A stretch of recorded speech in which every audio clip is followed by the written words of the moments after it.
Development Committee. So I will go to Director Knodel to chair that one. Go ahead, please. Thank you, Chair.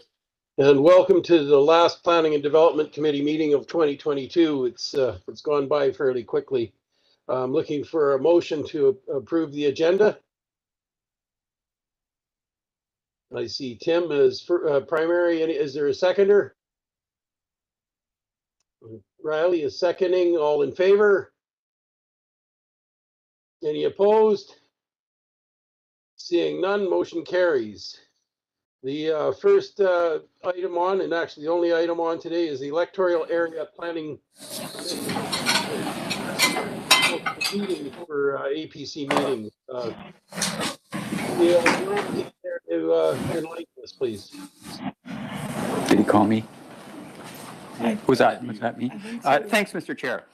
So we've discussed this a number of times now. We initially introduced the concept of staff retention in the planning department at the legislative workshop on November 10th, and then had a more detailed discussion on it at the December 1st committee meeting.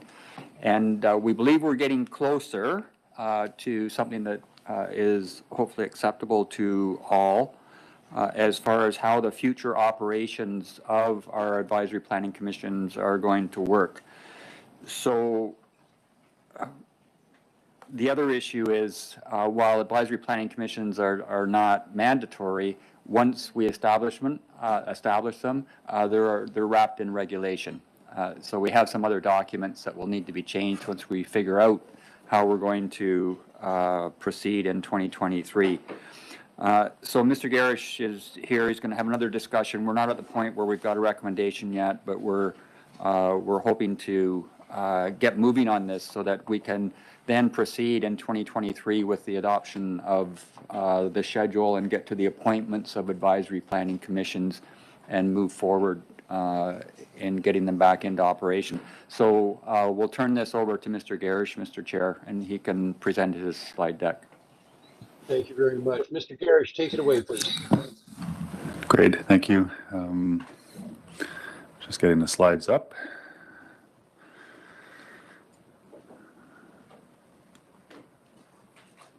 All right, great. So just a really quick overview for the board's benefit, again, of just some of the issues and background that's led us to this discussion today. So I think the two main issues that we're trying to address are just the fact that there are multiple APCs meeting each month outside of regular office hours, and a level of staff support that'll be provided to those. Over the previous two meetings, the committee has considered a number of options. I've tried to summarize them here. I won't go through too much detail, but there's about 6 different ones that have been put forward. And I think the takeaway from the last meeting, or at least the direction that I understood from the committee, was that there was a desire to maintain APCs for each of the electoral areas, that the directors were looking for the ability to select meeting time, day versus night, and that staff attendance would be determined based on that meeting time. So if it's daytime, staff could attend, but if it was a nighttime meeting, staff would still be able to support the APCs in terms of agenda preparation and organizing meetings and notifying applicants. And we'd also be able to commit to answering questions that APCs might have up to about 48 hours before the meeting. So based on that, and just working through the various steps here that we need to try to sort out to get the APCs appointed, this was the attachment in your report, and I've added some colors here just to try to help visually distinguish what's going on. So it's basically setting out, I think we had 7 APCs in the previous board term. I think there was discussion that an additional electoral area might have an APC, so that gives us 8. This schedule sets out meeting times for each week of the month, Mondays and Wednesdays. As you can see, that's 8 slots. If we have 8 APCs, then hopefully we can fit them all in. Ideally, we'd have no APCs meeting on the same date, which again is why we spread it out between Mondays and Wednesdays. And this particular schedule sets aside the second Monday meeting as the potential daytime meeting. Now, of course, this is for discussion purposes, so it can be tweaked and changed by the board if it desires to. And then just to recap in terms of the staff support that would be provided and how we envision these meetings working. So for a daytime meeting, which would be the second Monday, I've got here, to be scheduled during regular office hours, which here in the office is 8:30 to 4:30, but the asterisk denotes that, depending on the number of APCs that actually meet or choose to meet during the day, if it's only 2 or 3, we envision those probably being just in the afternoon. Format would be in person at the main office here, but we'd also be able to provide, because there is staff support available, the option of logging in via WebEx. Again, planning staff would be available, and potentially other staff as well, to assist with presenting on applications, answering questions in person, IT support to help members and applicants get into the meeting if they're attending remotely. We'd obviously be able to record the minutes of the meeting, potentially even stream it live, and then archive it for future viewing. For the nighttime meetings, so these would be scheduled after 4:30, again, to occur on a Monday or Wednesday, but that can be tweaked by the board. So we're envisioning for the format for these, that again, these would be out in each electoral area, in person at probably the same facilities you've used in the past. I've got here in brackets, must remain open. I know there's been some discussions, at least I can recall some from APCs after we withdrew staff support in June, about potentially setting up their own online options. That's fine. It's just any APC doing so would need to make us aware of the meeting details so that we're able to publish those in advance, because of course the meeting has to remain open to the public. APCs can't be, creating these quasi-closed meetings by not sharing login details. For the nighttime meetings, as I said earlier, planning staff wouldn't attend, but we'd still be available to answer any questions that APCs had, members had on applications up to 2 days before. And just a note here, so because there would be no staff, minute taking and facility preparation would be the responsibility of the APCs for a nighttime meeting. Some other changes that we'd like to see, or we think that would be helpful to the APCs, just because there has been a particular challenge in 2022 with quorum, we would like the board to consider possibly changing the quorum requirements for the APCs. So currently it's 50% plus 1. So for a 7-member APC, that would be at least 4 people. We're proposing to try to help with that, that we just have a flat number of 3 members, regardless of size. If it's a 12-member APC or a 6-member APC, 3 would be all that's required to make quorum, and we're hopeful that's helpful of having more meetings occur as scheduled. We'd also like to make a change to the bylaw in terms of, what it currently says about when the APC schedule is set. It hasn't been our past practice the last few years. We've been setting it at the inaugural meeting, so we'd like to update that. And finally, there is a provision which we have used in the past when there's been an urgent matter or an applicant's unable to attend a previously scheduled meeting to call a special meeting. Currently, it's only the chair or a majority of APC members that can call that special meeting. We'd like to add the board to that list of people who can call a special meeting, so that, when there's a regional issue that the board would like APC input on, and, an example that comes to mind is the noise bylaw, that we can schedule a single special meeting of all the APCs, as opposed to staff having to go to 7 or 8 different APCs to present the same thing over and over again.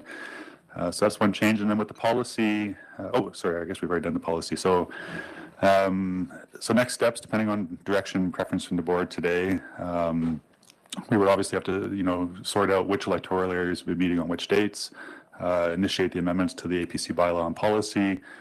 We'd be proposing to outline for members who are on the previous APCs in the last board term to just give them an overview of how things are going to be looking in the new term, so that they're aware before they commit to signing up to serve on an APC again. Obviously canvass interest from those members, and if there's any concerns about lack of, representation on an APC, then we'd also have to set out about advertising and trying to solicit new members for APCs. And once that's all done, bring back lists for the board to consider appointing the new APCs likely early in the new year. And so that's it for my presentation, and I'm happy to answer any questions that directors might have. Thank you, Mr. Garish. Are there any questions for Mr. Garish, please?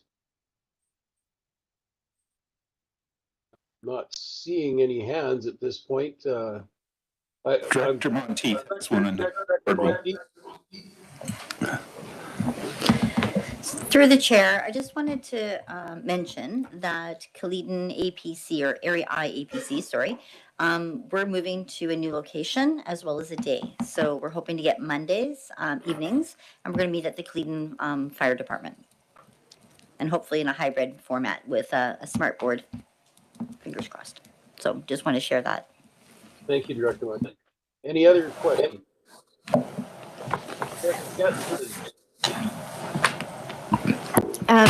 Thank you, Chair. I'm just curious through the chair, what staff is needed or what direction is needed for staff so we can get this wrapped up and get moving on the appointments.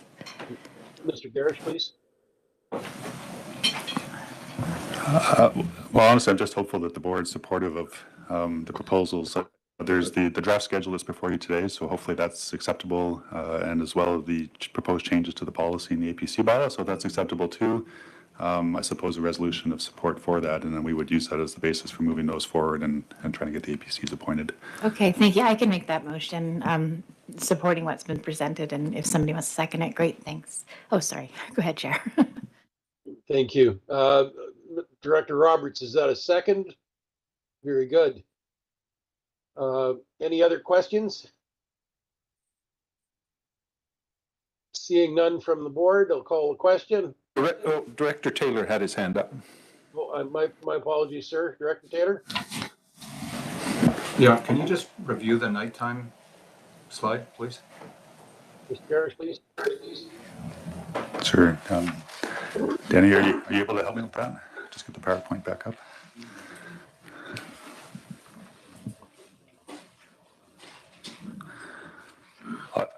I can share this slide deck as well after the meeting.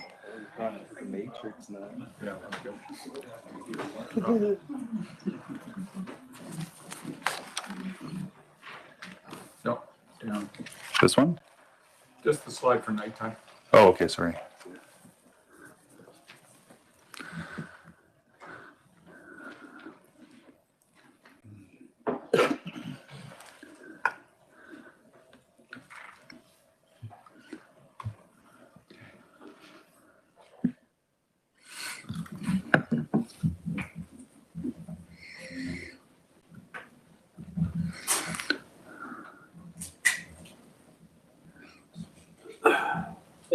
Any follow-up on that?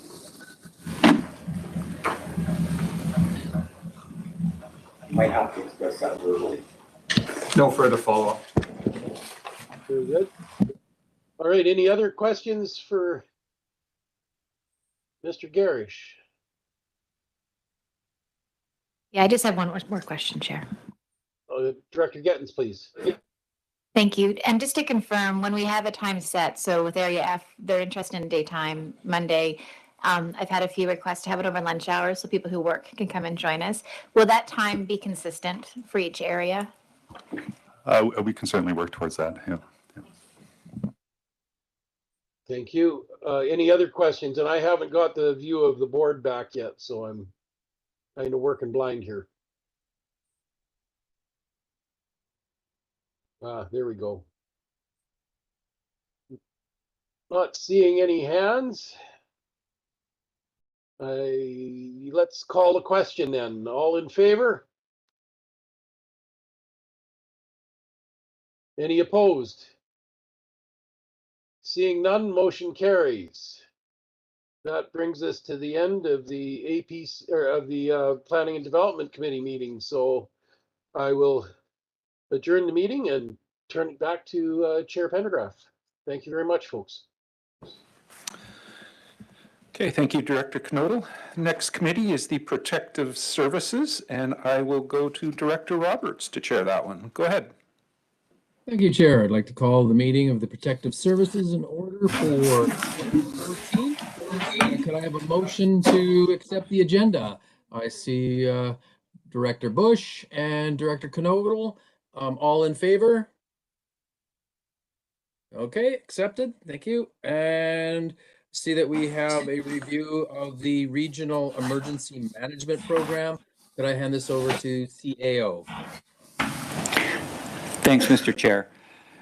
So back in 2021, we identified a project for 2022 that we wanted to do a complete review of the Regional Emergency Management Program. And we've had lots of discussions about the regional program over the last 3 years with the number of events and the duration of the events and the egregious nature of the events and ongoing concern about climate change and what's going to happen in the future.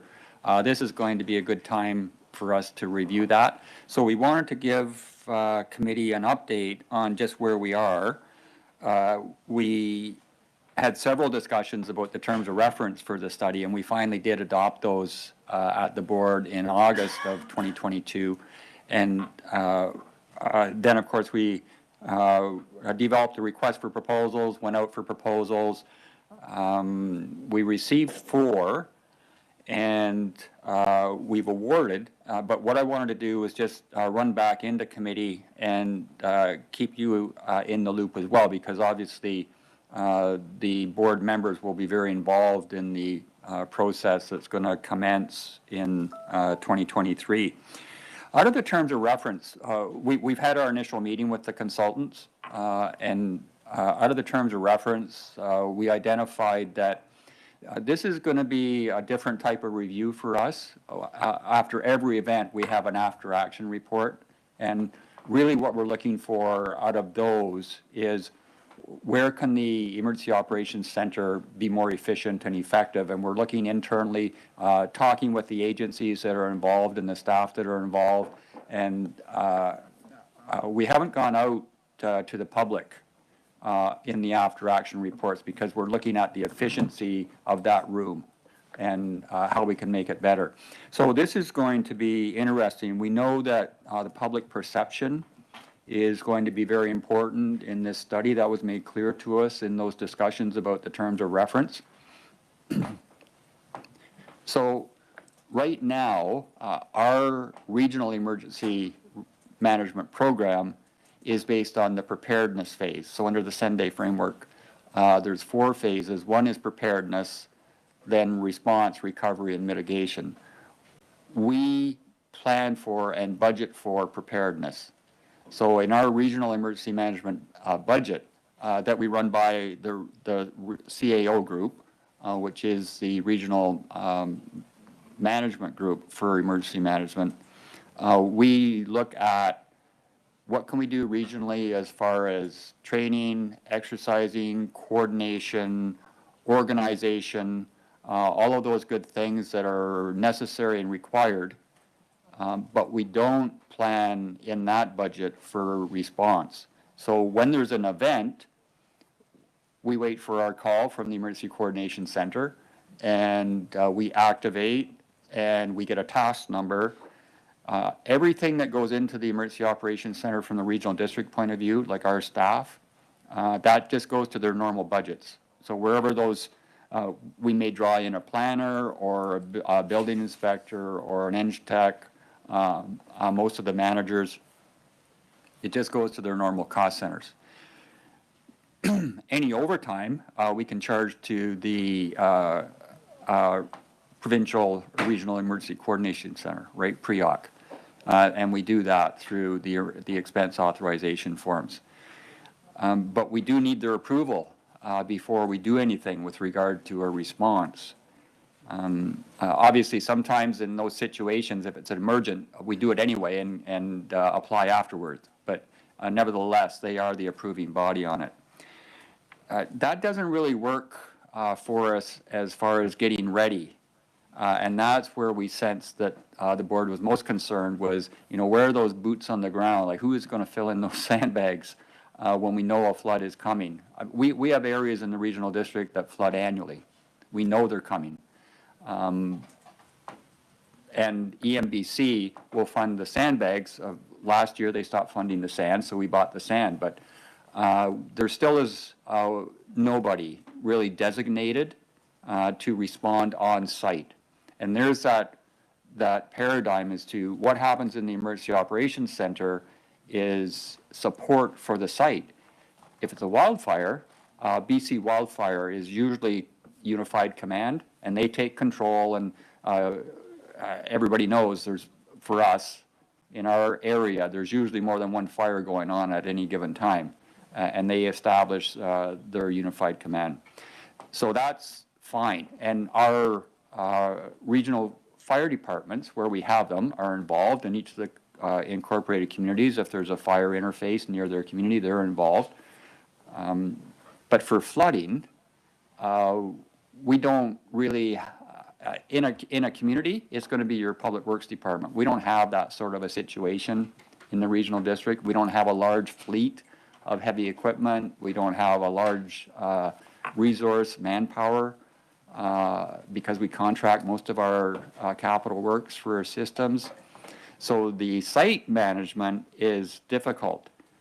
And depending on the type of event, we can apply for an expense authorization form for resources. And again, that is reactive. It's not proactive. So what we sensed in that discussion with the board about the terms of reference for this study is we want to know where do we have to go in the future in order to make sure that we're providing the best service to our residents that are under duress. So that's going to be a key. If we have to move into a program for site management, then that is a different paradigm. That then is us supporting our 9 electoral areas, not the regional district as a whole, because each of our incorporated communities under legislation is required to have their own response. They have to have their organization and they have to have their own response plan. And of course, we work together. So wherever there is an interface, most of our events start in the regional district. If it's a fire or a flood, they're in the rural areas, some remote area, and then they head towards towards the high density areas. And we work with the response organization from an incorporated community when that happens. Or in some years, if it's a flood, we work with everybody because it affects everybody.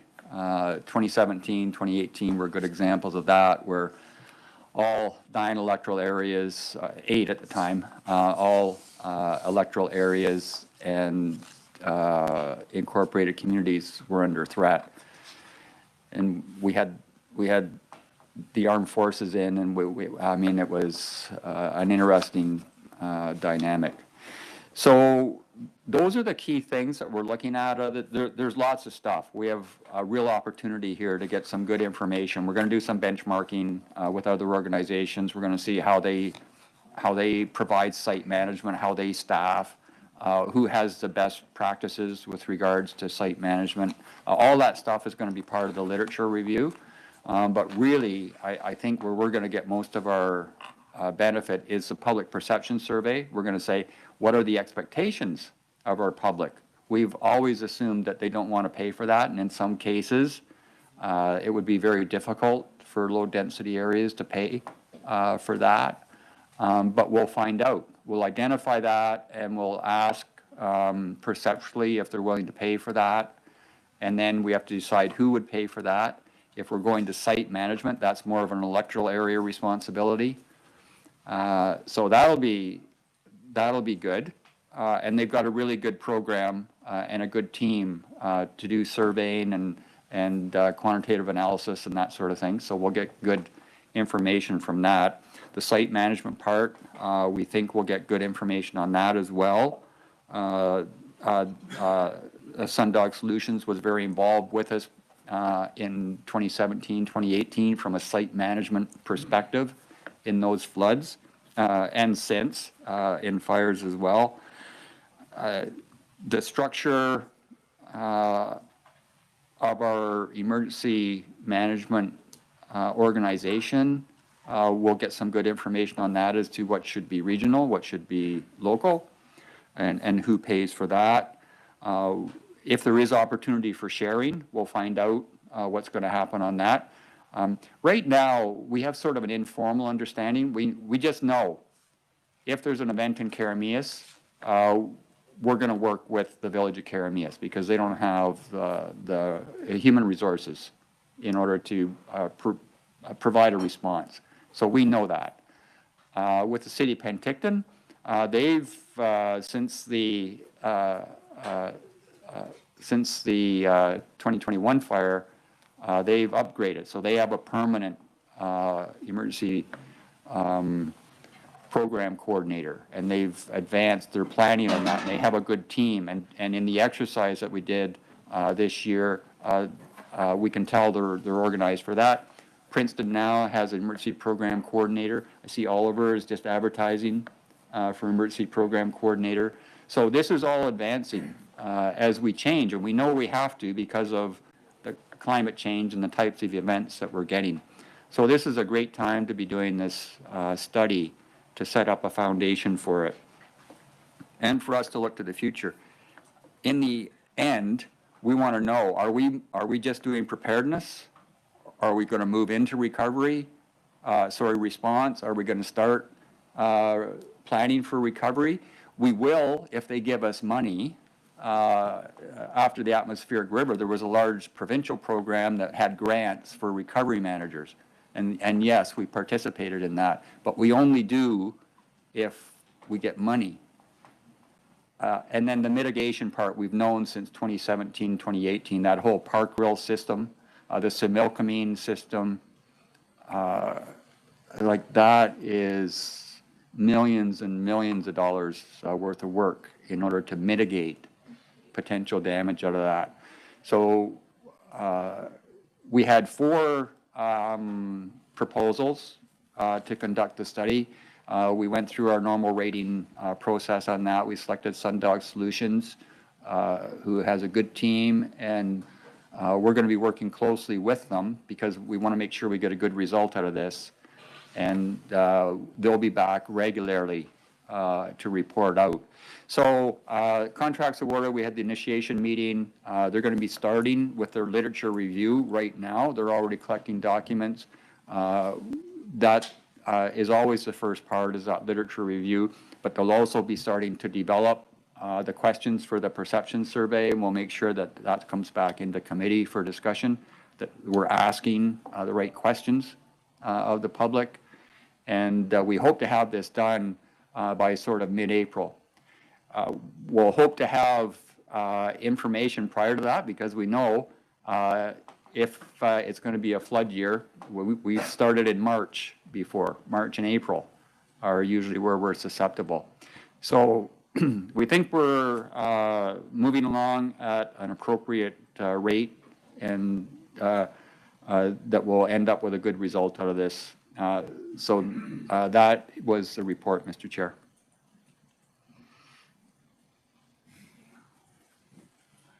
Thank you, CAO. Any questions for the chair? Director Knodel.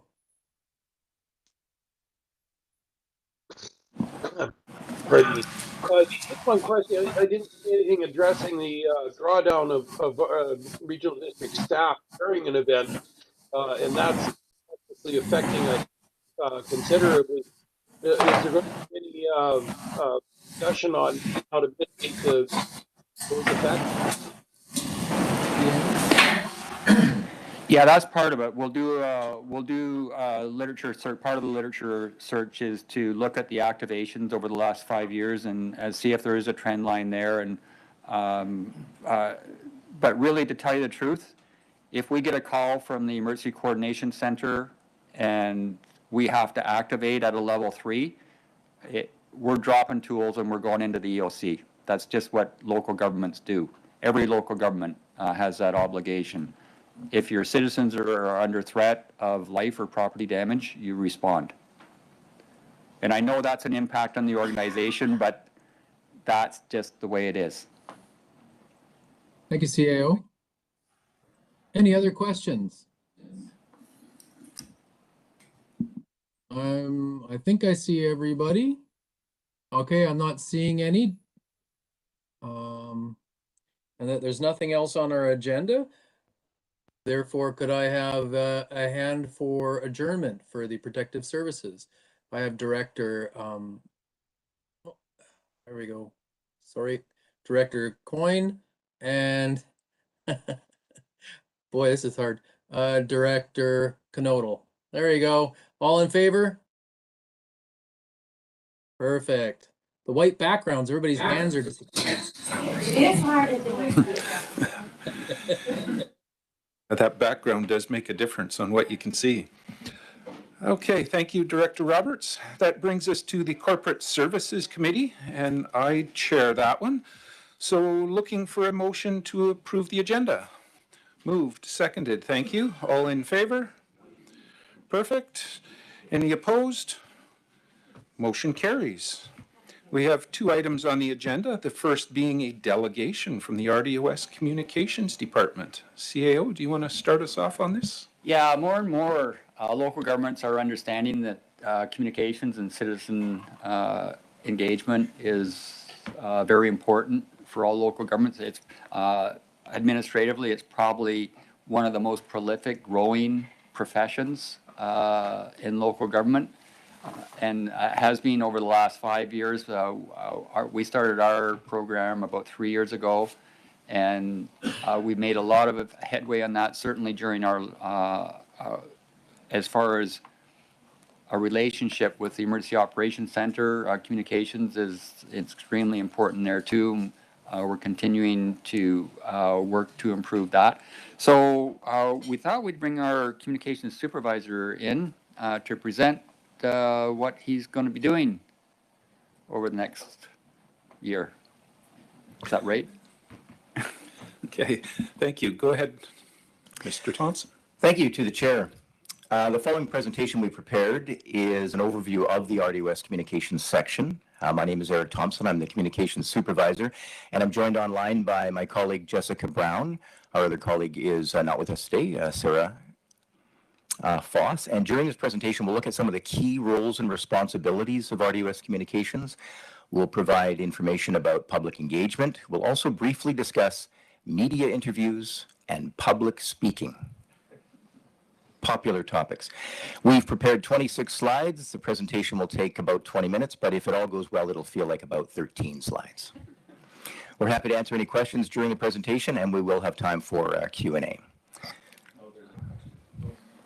Go ahead, Director Miller. Mr. Chair, do I have a conflict in what the presentation is going to be on, as I am employed by a media outlet?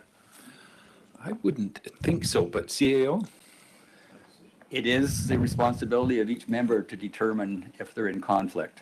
Yeah. But Well, what are you going to talk about?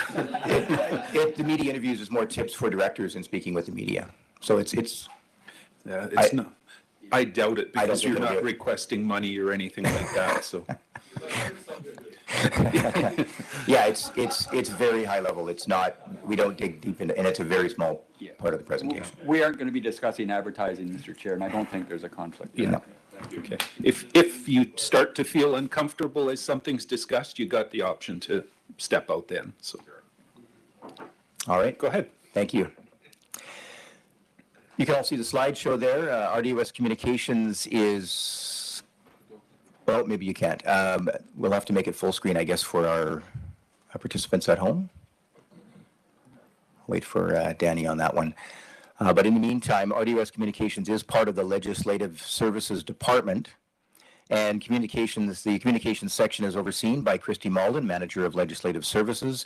As I mentioned, I'm the communications supervisor. We have Sarah Foss, who is a communications coordinator 1. And we have Jessica Brown, new to the organization, communications coordinator 1 as well. And the position of communications coordinator is new to the RDOS. It started in June of 2020 during the pandemic, purely by coincidence. The communications supervisor position came into effect November 8th of this year, 2022. And I began working with the organization in the Emergency Operations Center in 2018. And I was hired as the communications coordinator in June of 2020. Sarah Foss was previously a clerk with Legislative Services. She's now moved to her current role, communications coordinator. That happened in August of this year. Jessica Brown began working with the RDOS in November of this year, and comes to us from the federal government. RDOS Communications provides support and oversight to ensure information flowing from the regional district is consistent, accurate, and shared in a timely manner. I may say that again later at the end of the presentation. I think it's really important to what our role is. Creating and distributing information releases is just one of the areas that RDOS Communications focuses on. Communications is also a main point of contact for journalists and news organizations, providing information and facilitating interview requests. The Oliver and District Arena upgrade is an excellent example of a recent collaboration, and communications worked with the project coordinator, Doug Reeve, and communications gathered quotes and information from the RDOS chair, Area C director, Oliver Parks and Recreation, Town of Oliver, and Osoyoos Indian Band, as well as the provincial and federal governments. I don't think I need to tell any one of you here how challenging that can be. That's a lot of different levels and different organizations, but it all worked out well. The process took about 6 weeks from the time the CEO suggested that the RDOS share some good news about this upgrade funding. So it is an example of a good news story. Communications also supports the Emergency Operations Center, as you've heard. This includes hosting live video updates during emergencies such as wildfires and floods. Communications takes part in interviews, facilitates media requests, including interviews with subject matter experts such as the EOC director, as well as the chair and directors from each of the impacted electoral areas. So any of the electoral area directors who want to participate in media interviews during an emergency, more than welcome. There are different areas where communications can support, in this case, the information section in the EOC can provide the chair and directors with updated information or speaking notes related to the emergency response. Communications, do we have a question? Here, go ahead, Yeah. Director Conant. Sorry to interrupt you. It's okay if we ask along the way here? Absolutely. I'll Oh, just great, try. thanks. You may have to wave at me. Wave at me and I'll I'll get wave you. at you. Oh, sorry. Thanks, through the To chair. the chair. Through the chair.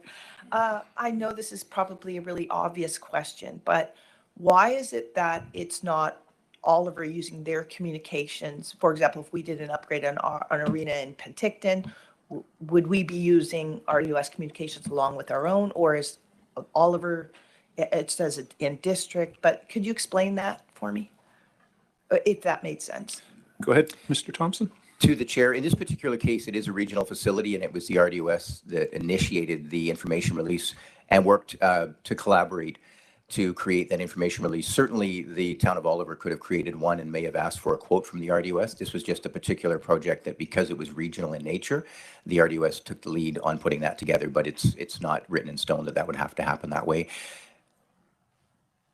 I hope that answers your question. Thank you. Continue.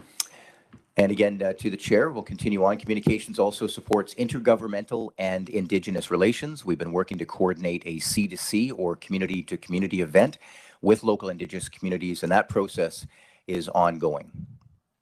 There are 4 distinct areas of communications at the RDOS: external, internal, media relations, and board of directors. Good communication builds trust, and that means sharing information in ways that people want to receive it, and of course, responding to inquiries in a timely manner. Communications also supports intergovernmental and Indigenous relations, as I mentioned. We assist internal communication by working to connect RDOS departments, projects, and the board. That's not easy, and it's ongoing, and I think it's vital to what we're doing, is making sure that there is no disconnect or fewer disconnects between the board, the departments, and some of these ongoing projects. So communications provides guidance and professional expertise on a wide range of communications and public engagement initiatives. Communications is focused on ensuring RDOS social media channels are monitored regularly. This includes responding to comments and providing timely and relevant information. One of our directors from the city of Penticton brought this up earlier. He noticed that on Penticton's on the Facebook page, there was an issue that communications responded to quickly. It really does help. Social media, for those of you who don't use it much, it really is meant to be an interactive channel, two-way. It's not post information, walk away. People often ask questions. This is not where local government takes place, but it is where a lot of the discussions take place. So being reactive and proactive is really important, as you all probably know. The Facebook post here was an example as well where the communications department worked with other departments, or communications section, I should say, worked with other departments to create information about snowfall events. In a regional district, in a rural area, road clearing is not the role of, or there's no authority for the regional district to provide snow clearing. And then when there are curbside collection delays due to snow events, it's important that people know what they can do. And that's why we put that post up there. Voyant Alert, the notification system allows residents, property owners, and visitors to receive notifications for critical events. That includes wildfires and flooding. And you'll often hear this from communications. We'll say residents because we have people who live in the area. We have property owners, people who own property but don't necessarily live here. And that can be challenging because they may live in a big city somewhere else, but they need to know this information.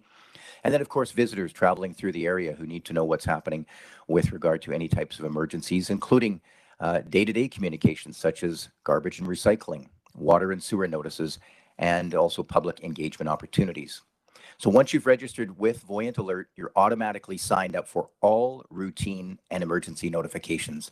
That's really important. So you sign up for Voyant Alert, you get the whole list of options. So you're going to find out about planning. You're going to find out about everything. Some people don't want that. They would only like notifications on emergencies. So when people sign up, we invite them to go and take a quick review of what notices they're getting so that they don't get inundated and upset. It's important that you update your profile. In 2023, communications will be providing dedicated resources to basically promote how Voyant Alert works, make sure people sign up for it. Right now, communications is working with information services to work with the company that provides this service to work out a few of the back-end details. Once that is done, we'll be doing a full court press, as they say, to let the public know about Voyant Alert. It is a very, very important service. Another important part that I know has been brought up a lot is how do we use Voyant Alert? When do we use it? And those processes are absolutely in place now to roll out in the new year to say this is where you can expect a Voyant Alert message. So no surprises, which is one of our mandates. Each RDOS department requires a different level of support, and this list shows some of the current projects requiring ongoing communications and public engagement support. It doesn't look like a big list, but each item has a lot going on. Let's let you ponder that maybe for a moment. This slide shows some of the resource material, which communications updates on a regular basis. We've got the corporate identity guide, which now includes a style guide and information about accessibility. Important things like use of capitals, dots, dashes, so that we can be consistent as an organization. The RDOS Communication Plan is a strategic guide to corporate communications. Crisis Communication Plan was created as part of a course through the University of Victoria. This plan includes strategies and tactics to assist with crisis communications. And this would be a crisis to the organization. For example, an attempted cyber attack. And the public engagement guide includes a project planning checklist to help ensure projects have a variety of communication tools in play. You can find links to these resources on the RDOS website under Electoral Area News and RDOS Communications. And as you know, we have the board intranet, and that's something we'll be talking about over the next while as well, where the directors can find helpful information. The organization, I've jumped ahead here. I better get back to where I was. The communication strategy. The RDOS Communication Plan is linked to key success driver 2 in the corporate business plan, and that is to optimize the customer service experience. We often talk about customers. These are residents. These are people who are taxpayers. The scope of the communication plan focuses on building a solid foundation based on policies and procedures, evaluating current communication processes, and establishing effective policies to provide long-term communication success. The communication plan was created using feedback from the 2020 Citizen Survey, and we had a follow-up survey as well. Planning is now underway for the 2023 Citizen Survey, and the plan is to ask similar questions to before so we can get benchmarks, but also look at different ways that communications can engage residents, property owners on a wide range of issues. These might be things like focus groups, so we can dig a little deeper.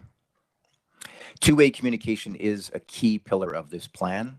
Two-way communication allows organizations to communicate with residents, visitors, partners, and other interested groups and individuals directly. This is an evolving strategy for the RDOS. Project-based communication plans will help develop relationships built on trust and authenticity. Widely used word. Excuse me. Just one of the brochures or one of the materials we've created. This is an RDOS brochure. You might not know about it, but it is available. We can certainly print copies for you, make them available to directors if you want to hand them out in your electoral area. The idea with this is just quick reference guide for contacts and that type of thing. Corporate communications, the vision. You can see the vision there is the organization envisions RDOS communications to be a timely, reliable, and trusted source of information, easily identifiable as coming from the RDOS, that is transparent, responsive, inclusive, and accountable. Director Weed, go ahead. I'd just like to say I actually appreciate that it is that clear. Was using it on Facebook, forwarded thing about a Cobo Park thing that was coming up, shared it, and it was very evident, the branding, everything else, you know, that it's not from the village, it's not from anyone else. So I just wanted to actually just say thanks for actually being so diligent about making sure that it's articulated that way. Thank you. Thank you. Go ahead. To the chair. The mission you see there is to initiate and implement sound policies, best practices, and procedures that are concise, consistent, trusted, and effective. Lofty goals. All right, corporate communications. If you'd like to contact communications, we invite you to use this email address, communications@rdos.bc.ca. That's a group email address. It will go to myself, Sarah Foss, and Jessica Brown, so your communications staff. And then also we've added Matt Hatch. You may have met Matt at the front desk. Matt is leading the Community Champions program. So we've included him to our email list because he is, as a person at the front desk, a key point of contact for a lot of people, both in person and on the phone.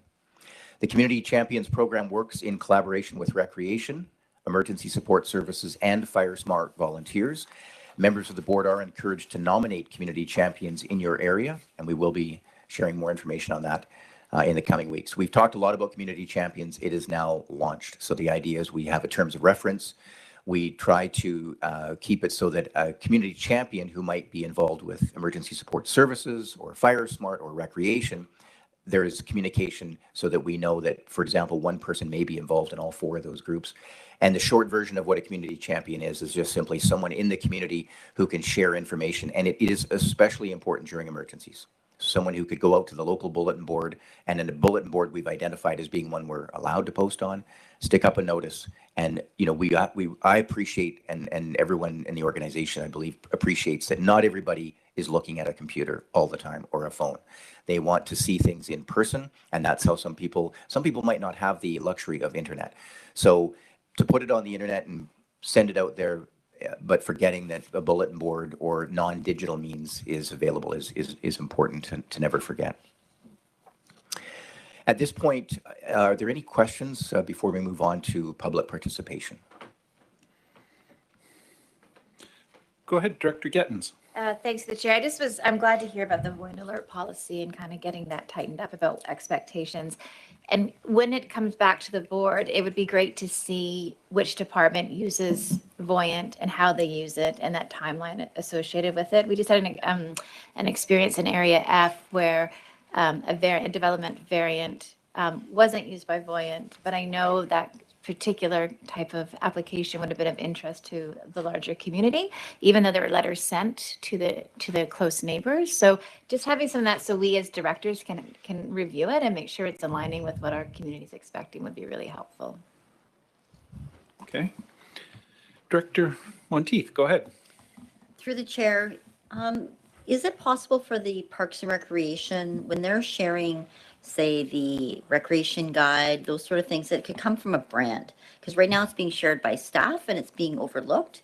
Just an opportunity to maybe align that brand a little closer. Okay, he's scribbling down notes there. So I suspect that you have a comment. Go ahead. To the chair, when you say it came from staff, it would be posted from the RDOS directly. Do you mean staff, individual staff members? Okay, we can certainly look into that. Okay, follow up. Go ahead. Through the chair, when I share it, it's definitely recognized. But when staff are sharing it, it is being missed unless everybody knows who that staff member happens to be. So it's just an opportunity to maybe bring that brand closer. Okay. To the chair, absolutely. And as far as I know, with the with the recreation guide that was just released. It came out from the RDOS. It may have also come from staff, but I'm not aware of that, but I'll certainly look into it. Okay. I'm not seeing any other hands, so continue. The next section covers public engagement. And if you've had a chance to take a look at this spectrum, this is based on IAP2, which is the International Association of Public Participation. It's the preeminent international organization advancing the practice of public participation. The chart shows the IAP2 public participation spectrum. So the impact on the decision increases as you move along the spectrum to empower. So for example, inform might be in the EOC, there is a really important message. We're not looking for feedback necessarily as an organization because it's an evacuation order. You need to leave. Certainly feedback is always welcome, but that's at the inform level. As you move along to empower, that might be a referendum, for example, where people are making, citizens are making the final decision. This slideshow will be available as well, and I'm happy to email it out to everyone. This slide looks at the engagement budget, something that is really important as an organization, both elected officials and project coordinators to determine. If you're looking at engaging on a project, it's never an afterthought. 25% of your budget really should go toward planning and 50% on engagement itself, and that includes staff and time. And then reporting out. Reporting out is really important for any of these projects. People want to know that their information has been received and what will be done with it. Constant evaluation is recommended, and this is important. Communications, sharing information directly, is not engagement. Engagement is that back and forth conversation. This slide, I wanted to talk a little bit about, I jumped ahead there. It's important to define the scope of a project. So before starting engagement, are we looking to talk to one electoral area? Are we looking to talk to the entire region? What is the decision that is to be made, and what are you looking for as far as input? IAP2 reminds us to be intentional about engagement opportunities, never an afterthought.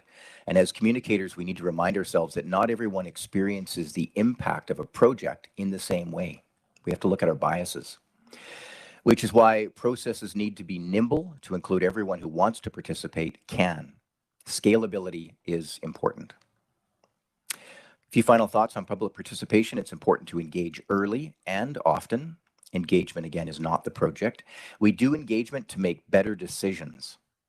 And if you ask a complicated question, you may get a simple answer, yes or no. Engagement plans need to have the support of leadership.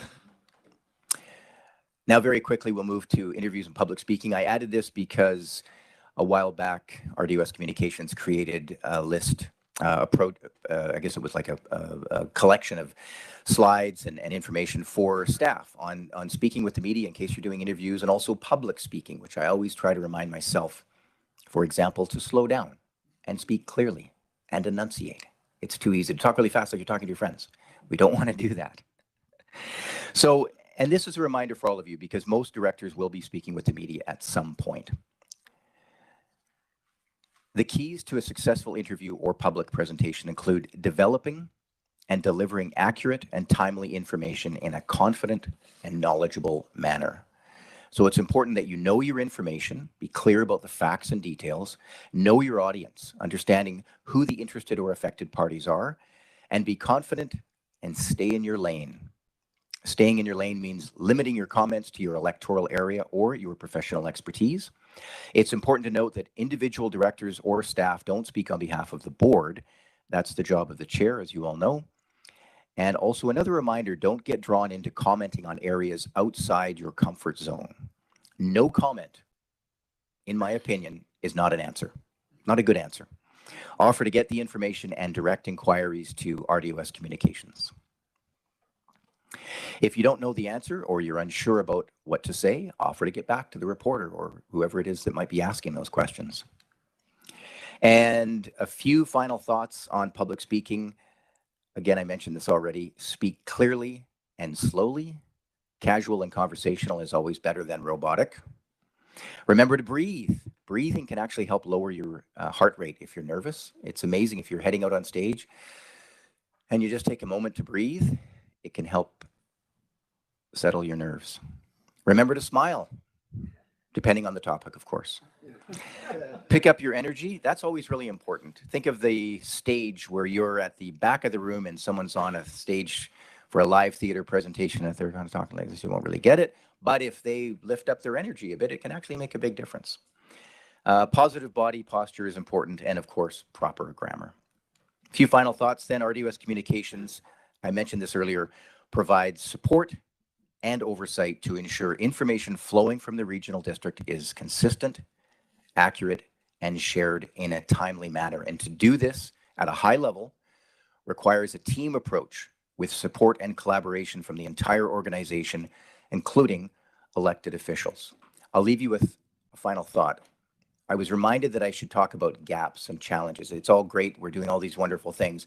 But certainly within the organization, that challenge I mentioned about connecting departments with the board and with the public is really, really important. And it takes buy-in from everyone to say, how are we going to best serve our customers? And it comes often through communication so we can understand what the needs and concerns are, and then it comes from action. And with that, certainly be happy to answer any questions or comments. And if we do have a moment after that, I was going to bring up the website and the RDOS website and regional connections and just give you a very quick look at what that, where some key areas are. Okay, I see a hand from Director Roberts. Go ahead.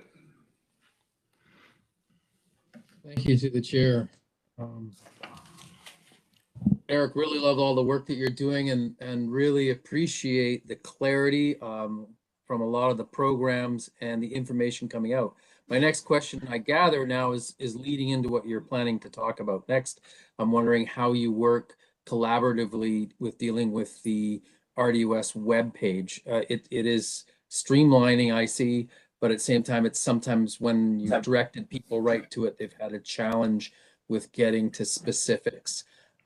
Is it something that as you're working on communication projects, you're doing that in concert with the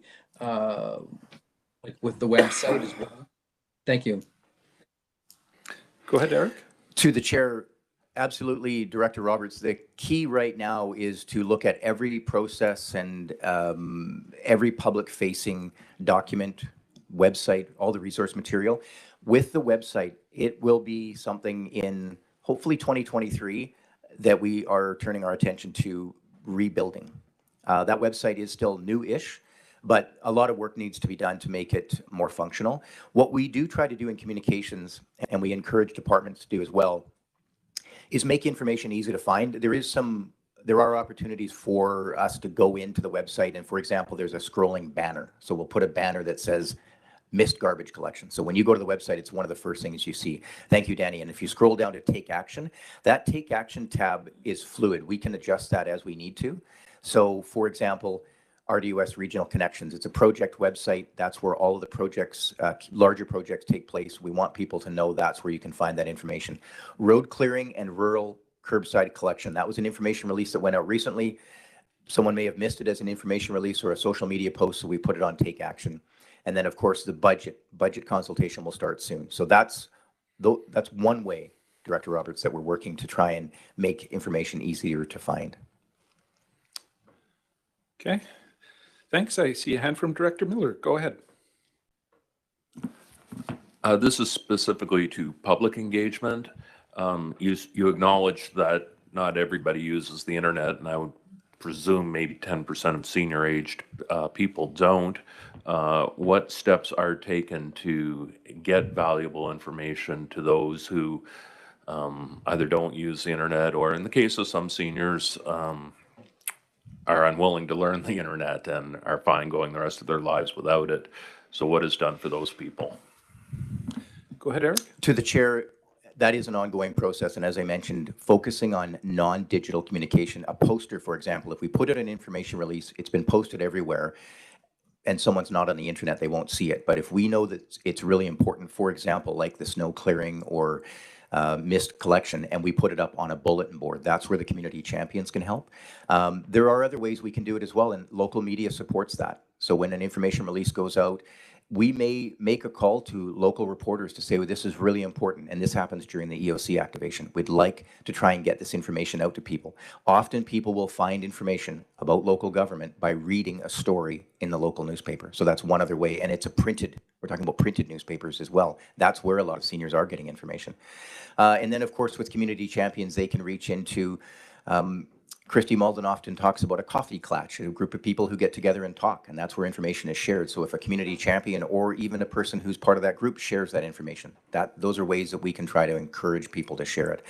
So there are a number of ways, and it's high on the priority list. And if anyone has any feedback or ideas of how we can do that better, absolutely. I think it's vital. And as a follow-up from your research and your expertise, what would you estimate is the percentage of people who don't use the internet? I know it'd be very small, but would it be 10%, 5, 1%? To the chair, I'd be guessing. I'll stay in my lane on this one. I don't have that data. Good answer. Director Conans, you have a question? Yes, through the chair, kind of a follow-up on the last question. I think that I believe a lot of people that maybe aren't on the internet or even are on the internet, but maybe don't carry a phone around with them all the time or carry a laptop, are used to having emergency alerts come through the radio station, through the radio. And I think that's something that's really changed in the last 5 years at least, that when there was an emergency, any station would say, this is an emergency, this is an alert. There's something happening, but no one's live anymore, and including even CBC. So you would think that with CBC, if there was a flooding or a rock slide or something, there would be a break in their programming, and they would say, emergency, don't go on this road, but they don't do that anymore. And is that something that, you have any insight on? Because I would imagine that a lot of people still think that they should, if there's a fire coming, that they would hear it over their programming. Eric? To the chair, that is a very good point, and I have spoken with CBC Radio about that. David French, who is now retired, said if there was an incident that was pressing, something that we really needed to get out there, CBC has the opportunity or ability to break into programming if required. We've worked with local media in many different ways. Castanet, I can mention any of the local newspapers, the Herald, Black Press, all of them. We've worked with them in different ways to say we're really trying to get information out. This is really important. They've been very open to that. And with local radio stations, same thing. If I'm glad you mentioned that, because we'll add that to our list, that we need to establish better contact so we know that the cell number for the person who can break into programming is. And I'm sure if it was a vital situation of vital importance, we could get that support. One other thing, to a point earlier about where can people find information and knowing where to find it if they're not on the internet, is we don't want to train people. We want to be consistent and say, that bulletin board over there in your community, when you drive by it, you're going to see a sign, whether it's something that's important or just something that's happening that's interesting, a community event, the Pumpkin Festival or something. Being consistent and sharing that knowledge with people that's where they can expect to find things is also really important. Okay. I've got Director Taylor and then Director Johansson. First, I just want to comment, I've had the benefit of use of your expertise, appreciate it. And for anyone who's considering it, I'd highly recommend it, helpful. Second, just wondered if you'd consider offering media training for the newbie, and some of the other directors may take us up on it. I've had some training in the past, a long time ago, and it's hard to remember in the face of the questions.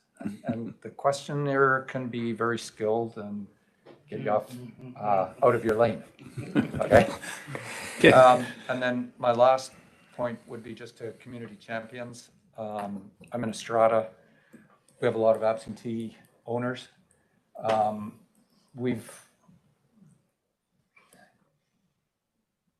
People tend to ignore a lot of emails. You get a lot of emails. I don't know about you guys, but you get a lot of emails coming in. We've got a system now in our strata where if I send an email out to our strata owners, they read it because they know I'm only sending them something if it's an emergency update. Like if I label emergency update, then they know that Well, they've heard something like, they just come in on the tail end of something on Global, and it's like there's a fire and it's the Okanagan, and their first question is, you know, like, shit. Out of my lane again. There goes my investment. And if you're just letting them know that, you know, no, it's, you know, contained or whatever, and you can get, and you just remind them where they can get the information.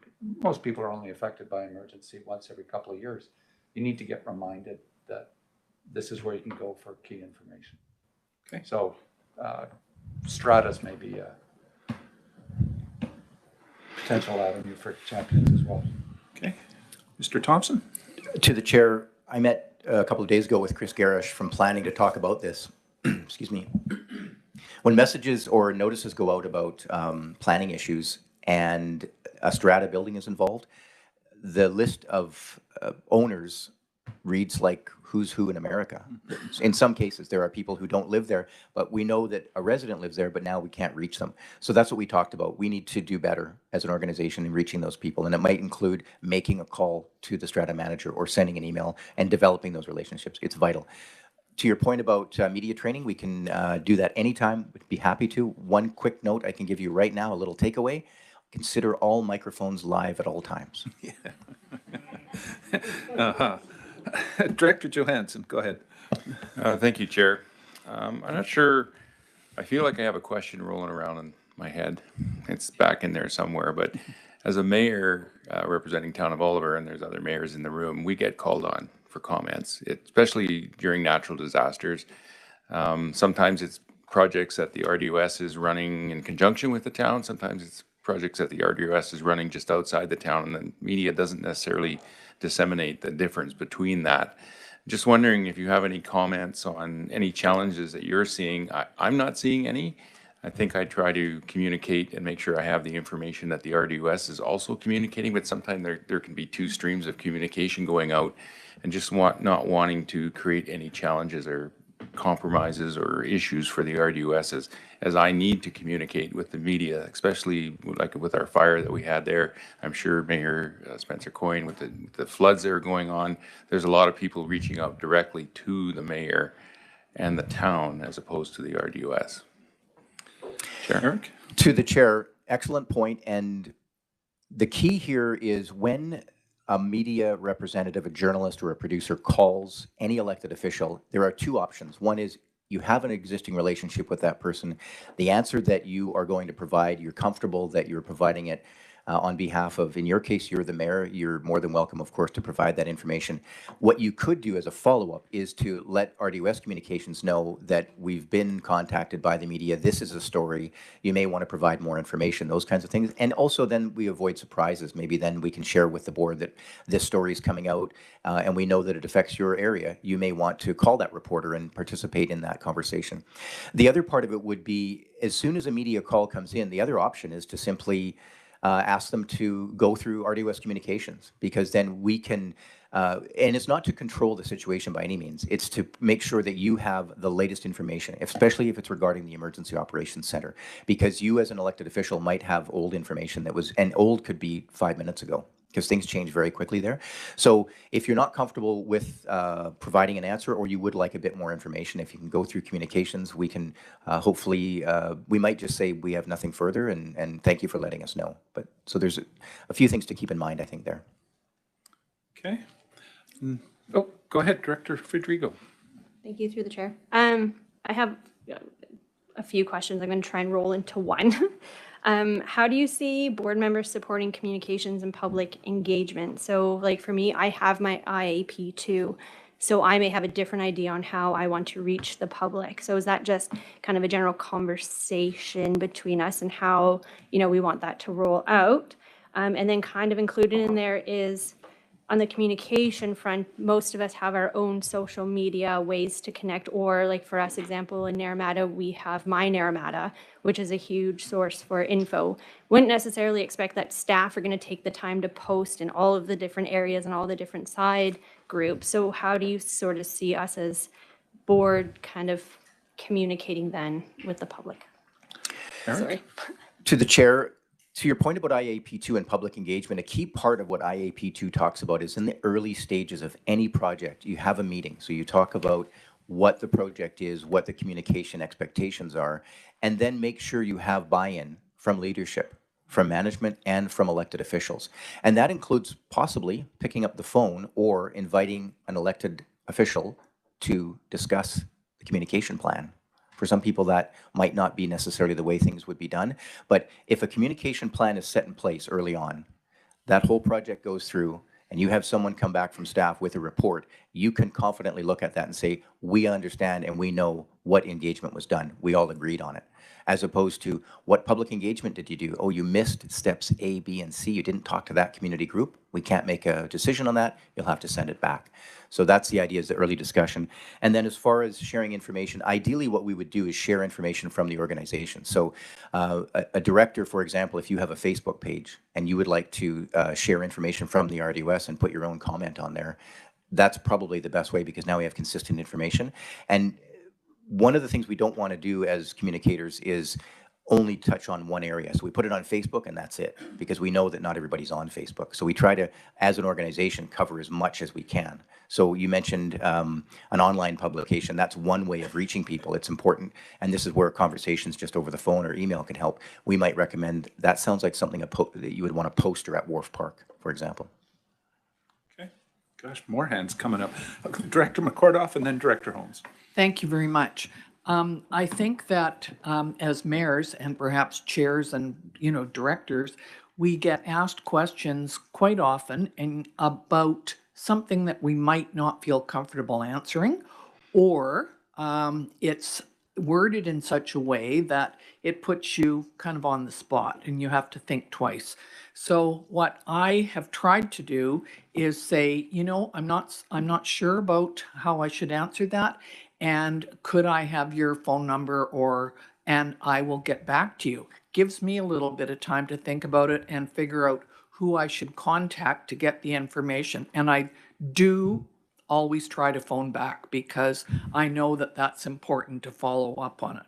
But we can get thrown some pretty wild questions sometimes, and you don't want to look like you're not sure how to answer, but sometimes you aren't. Thank you. Eric? To the chair, transition statements are important. That's not something I can comment on, but that type of thing, and that might not be the best answer, but I think it's important. I've worked in journalism, and we know journalists, all of us. They're good people. They're doing good work. They're trying to ask questions. They're trying to make sure that the public gets the information they need. It's important. But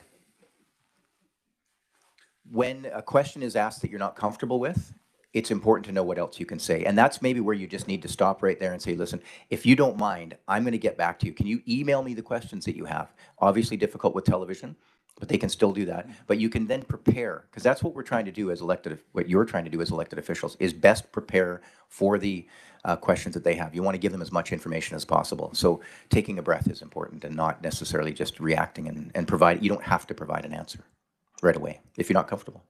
Okay. Director Holmes. Yeah, thank you. Is the RDOS have an Instagram page? Eric? To the chair, the RDOS does not have an Instagram account, but RDOS Recreation has created an Instagram account. I think there was within RDOS Recreation, they have so many different programs that are going on and activities where they felt they needed to be able to communicate in a different way. So personally, I feel that when you have separate Instagram accounts or separate social media accounts, you can dilute your brand. And it's important to have one common place to find information. And this is not a knock on RDOS Recreation at all. They do a really, really good job, and they have an important task of always trying to reach people, because programs are happening every other day. But ideally, you would have one source. We do have an Emergency Operations Center Twitter account and an RDOS one. The Emergency Operations account was started first. So we try to make the two work together, but they always, during an incident, mimic each other. So whatever's coming from one will come to the other, so people will not miss the information. Okay. Go ahead. I just think if you want to reach people under 30 or even under 40, Instagram's the best way. They shy away from Facebook. So I don't know if it's something that's being considered or not, having a corporate Instagram account, but it might be worth it. Thanks. Go ahead. To the chair, it's absolutely been considered. It really was a resource issue. Now that we have our communications program in place, that's the type of feedback we get from people is this is where you should reach people. There's a limit, and people will tell you all day long you need TikTok.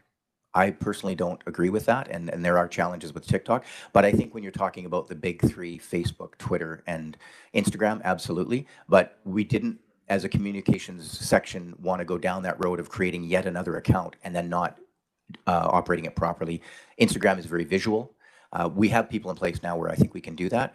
And if we do create one, and when we create one, I think it would be important to ideally roll the two in, have an RDOS account that's RDOS Recreation, RDOS Planning, everybody else, but you have to do it right, and that's visual. So you don't put posters on, for example.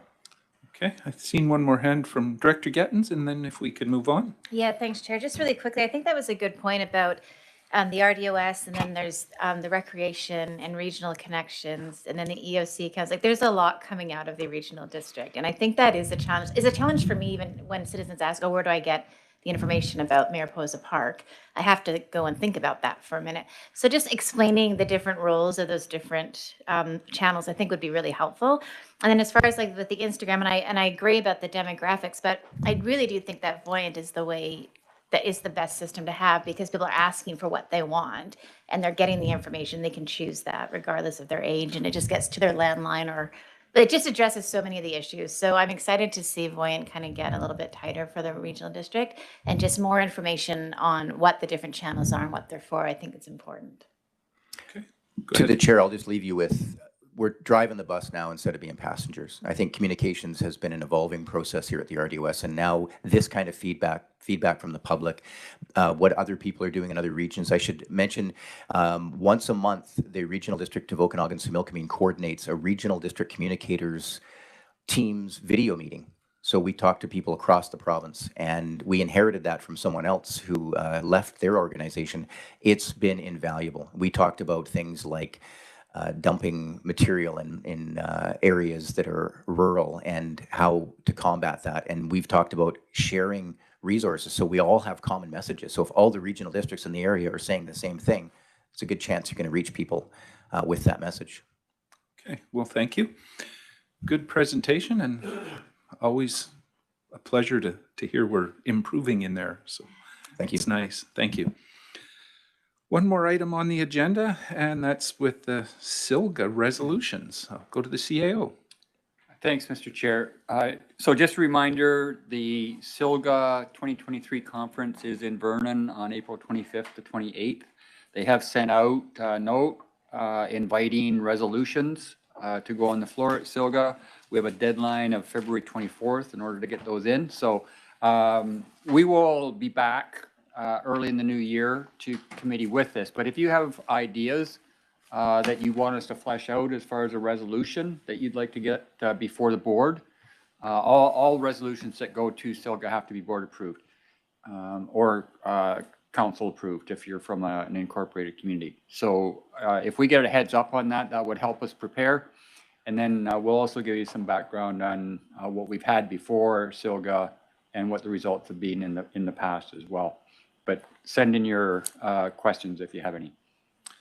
Okay, so that's just a, yeah, that's just a heads up that that's coming down pretty soon. It sneaks up faster than you expect most of the time, so be thinking about it.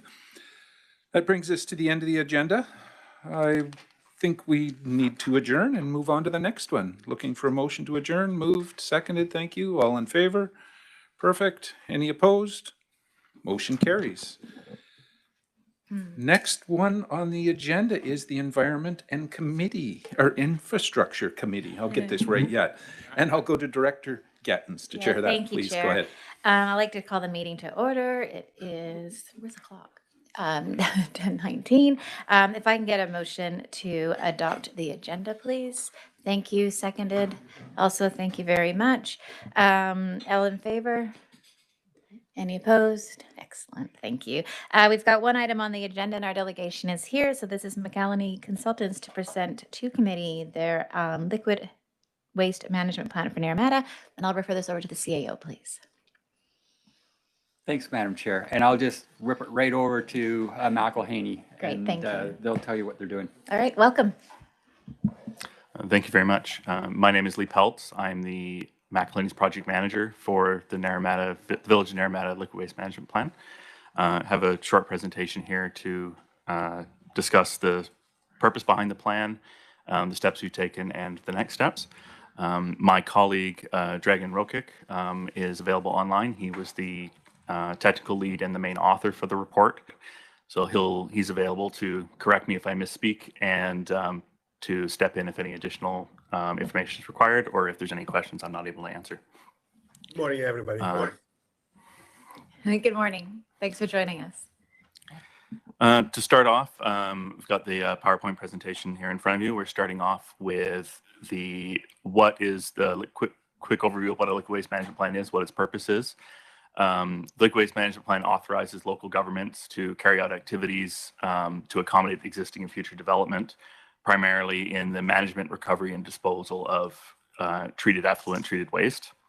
And these plans require public stakeholder consultation during development. There's 3 stages of a liquid waste management plan. We currently have just wrapped up are in the process of wrapping up stage 1. So it acts as you can see there, a bit of a funnel. Stage 1 is where we review existing conditions, what the development projections for the area are. Naramata is there's a number of major developers looking to do some densification in Naramata. To develop a long list of options of what can be done for handling the liquid waste from both the current conditions and the projected future conditions, and then shortlisting some options. Following that will be stage 2, where there's a more detailed evaluation of the shortlisted options, a selection of a preferred option, and moving on to planning recommendations. And then stage 3 is effectively the detailed building out of the preferred option, providing a plan summary, determining funding, and determining an implementation schedule. We have proposed at the beginning of the process that stage 2 and stage 3 could operate concurrently to sort of shorten the timeline of the process. So the context for this particular study, the liquid waste management plan for the Naramata area is from 1994, so it's 28 years old. There were a couple of primary drivers, primarily being the health and environmental protection and regulation changes since the 1994 liquid waste management plan went through, and then the further densification plans for the village of Naramata. The scope for this particular update is for the area in yellow on the screen, the village itself. The orange area in the upper benches and the more agricultural area just off the screen will be looked at future phases, future plans. And for them, those areas, the 1994 plan would still be in place. There are a number of committees involved with steering and working on the liquid waste management plan. The steering committee, which primarily involves the regional district staff and ourselves, along with some representatives from the community of the Naramata. The technical advisory committee and the public advisory committee, which we ran as joint committees with more public input from developers and the general public, as well as the Ministry of Environment.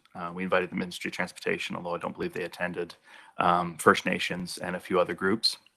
And then the Implementation Committee, which hasn't been formed yet, because that's part of Stage 3.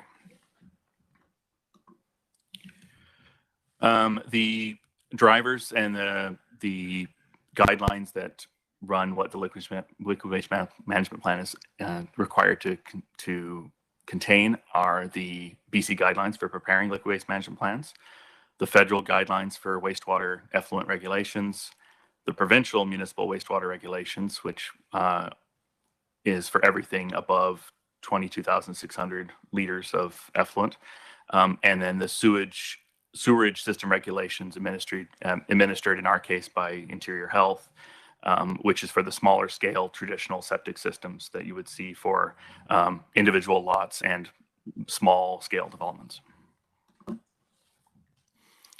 The objectives for the plan were health and environmental protection, a cost-effective wastewater management strategy, a publicly supported plan, water and energy conservation, and reduction of greenhouse gases. During our public engagement for stage 1, we produced an online engagement survey, which was supplemented and announced via social media posts, a project website, and a little bit of community word of mouth. We had our committee meetings that I mentioned earlier, and a number of online presentations. Additionally, public engagement and committee meetings will need to occur during stage 2 once the shortlisted options are confirmed and moved forward. Our survey results, we had around 80 respondents from within the study area and another 30 or so from outside the study area.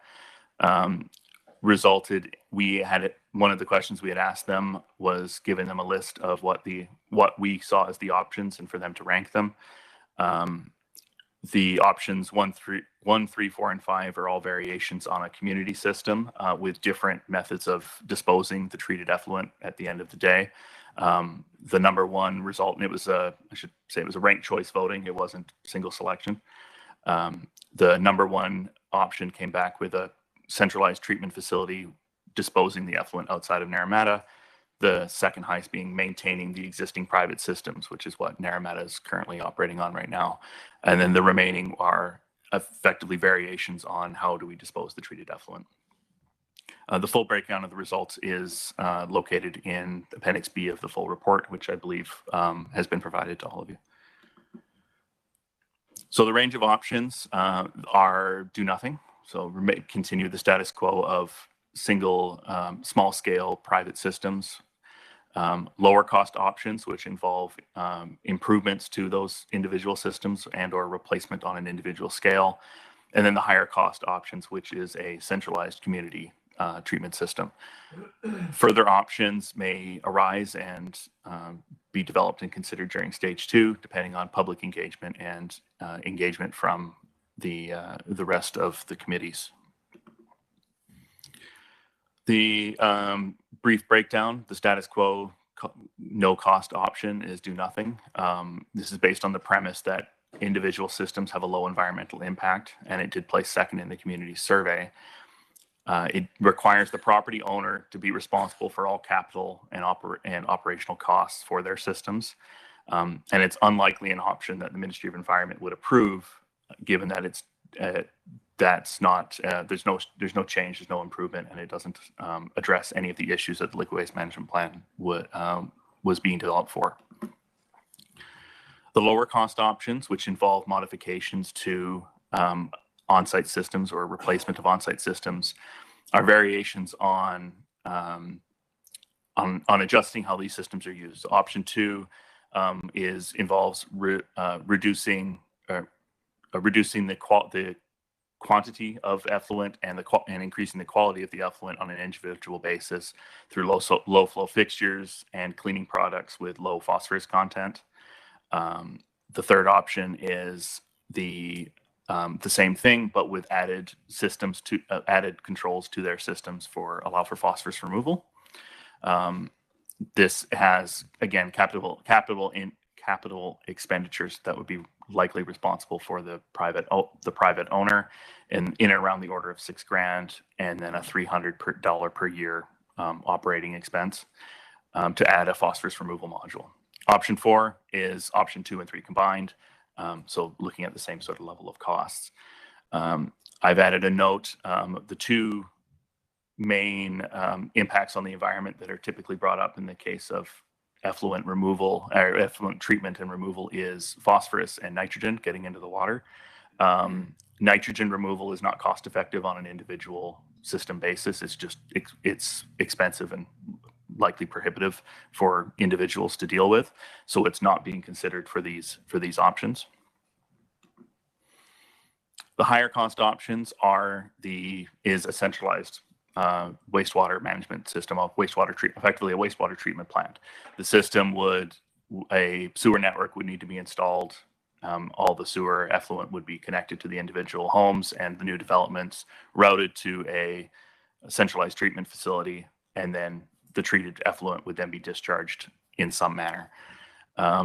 So option 5 is a single centralized wastewater treatment plant, as at an approximate capital cost of in and around 12 million, and an operating cost of somewhere around $250,000 a year. Option 6 is a partially centralized system, so we may not be able to. It would be a system that would have a collection network, but it may not capture the entirety of the village.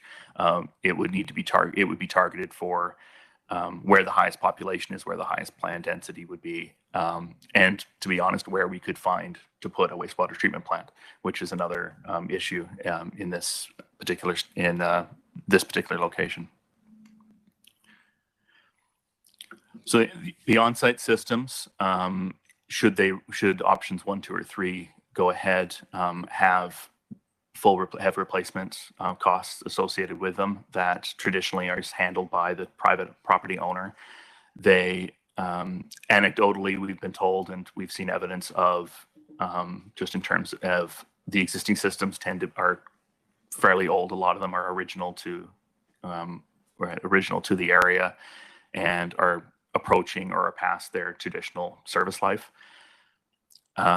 If they were replaced with what's known as a type 1 system, which is what people traditionally think of when you think of a septic system, a tank and an in-ground field, you're looking at around $25,000 to $40,000 with pump out costs every couple of years. A lot of the existing properties in the village are smaller than what would be allowed for a type 1 system under current regulations. So a type 1 system replacement is likely not feasible for a vast majority of the properties in the village. So they would need to go to a type 2 or type 3 system, which involves effectively a miniature wastewater treatment plant in order to reduce the footprint of the system to allow it to fit on their property. And those systems can cost 2 to 3 times more what a traditional type 1 system would be. Discharge options. So this would be for our community, the community collection systems. There are 4, 3 and a bonus, I'll call it. First one is using an advanced treatment system with removal for phosphorus and nitrogen. There would be discharged directly to Okanagan Lake post-treatment. Second option would be to Naramata Creek. Same facilities would be required, but it would be a discharge into the creek instead of into the lake. And the third option is ground discharge. So a large, traditionally, a way to think of it would be a large septic field, similar to what you would see for a traditional septic system, but using more advanced technologies and a larger footprint. In addition to that, there is some possibility of using reclaimed water use. It is treated water. The treated effluent could be used as gray water, but it couldn't be the only disposal method. It would be a supplementary disposal method, an added bonus from the wastewater treatment plant. For ground disposal, as I mentioned earlier, finding a location within the village may be difficult. The red zone area on the map on the right is the 150-meter exclusion zone that the province has, preventing this scale of system that close to the lake.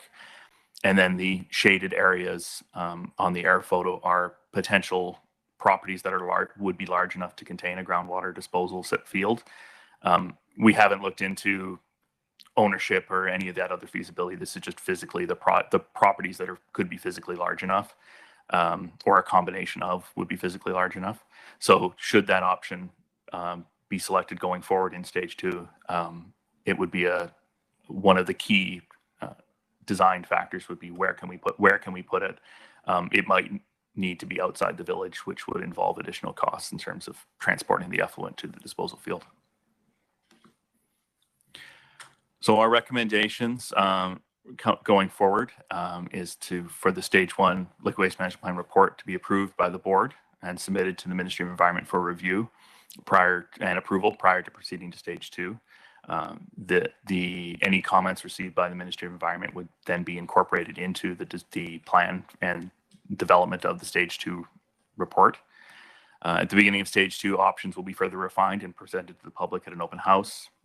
The steering committee and the regional district board would select the preferred option or options for advancement into Stage 2 and Stage 3. And the regional district would begin exploring the potential funding sources. Lots of it, I've skimmed over quite a bit in terms of the general detail that have gone into it. So there is more information in the report, and Dragon and I are available for further questions. Great, thank you for that. I'll look at the board to see if there are any questions or comments. Yeah, thank you. Go ahead, Director Bush. So is there going to be any help from the provincial government, since a system like this is going to help everybody downstream? So I don't think it should be right that just the Naramata people pay for it. Thanks, Director Bush. Go ahead. I'm afraid the funding aspect of things is not in a topic for us for McElhaney to respond to. Thank you so much. Thanks, Director Bush. Director Bloomfield. Thank you. And a couple of comments, really. Septic systems in Naramata is a big issue when it comes to real estate, and always questionable. A lot of old systems in the village, just like any other village, and certainly not compliant with modern code, and the cost of replacement would be fairly prohibitive. The survey results, and as much as we love public input and we look for public input, but the results on the survey I have a concern about, because obviously most people just want to keep the status quo, but the status quo includes private community septic systems. That's right. And I have a very big concern for private community septic systems in any area, but especially obviously in our area. The idea of a private community septic system was, it was a good idea at the time to have these systems, because it allowed developers to concentrate, a development in, have smaller lots and make developments feasible. Excuse me. But the issue that the unforeseen issues that come out of private community systems is they're not built as well as they should be. They're not governed as well as they should be. They're privately owned, so the owners can theoretically go into liquidation. Yeah, there you go. They could go broke if the replacement costs are too onerous, and I think we're going to be discussing this, on a particular case later on today. But I am, being a realtor and associated, with, some of these systems, and talking with people that, buy into developments with these systems, this is always a warning that I give them when they're going into a community septic system, because they do have a checkered history at best. There was a spectacular collapse of a community septic system in the Vernon area. We've seen failures of community septic systems here. So the status quo is dangerous. That's what I would say. And so that's all I classify that at the moment. But I think we need a more balanced and nuanced approach, and take the survey results into consideration, and that the people that answer the survey may not have all the information they need to make a good, solid decision. Thanks, Director Bloomfield. Any comments or anything for that? No. No, I have no contradictions to make, and I tend to agree personally. Thank you so much. Any other comment? Yeah, go ahead, Director Federico. Thank you to the chair. This one is interesting, I guess, for a question. How was the community representation chosen? So those that were sitting on the board from the community, how were they chosen to sit on that committee? Let's go ahead. If I recall correctly, when we put out our initial survey, we asked, as one of the questions we asked was if they were interested in being involved in the public committee. We had a number of respondents, both individual owners as well as some of the major developers in the area, Naramata Center, as well as I believe the representatives of the area around the wine vault. I believe of the ones that requested to attend, we invited all of them, and I believe about 75% of them ended up showing up to the meeting. Yeah, that's where things went. Do you follow up? Go ahead. Follow up. Sorry, was anyone on that committee in opposition or presenting any concerns with the plan? Yeah. If I recall correctly, if you forgive me, the meeting was about a year ago. There wasn't necessarily, I don't recall any intense opposition to the process or to a community system.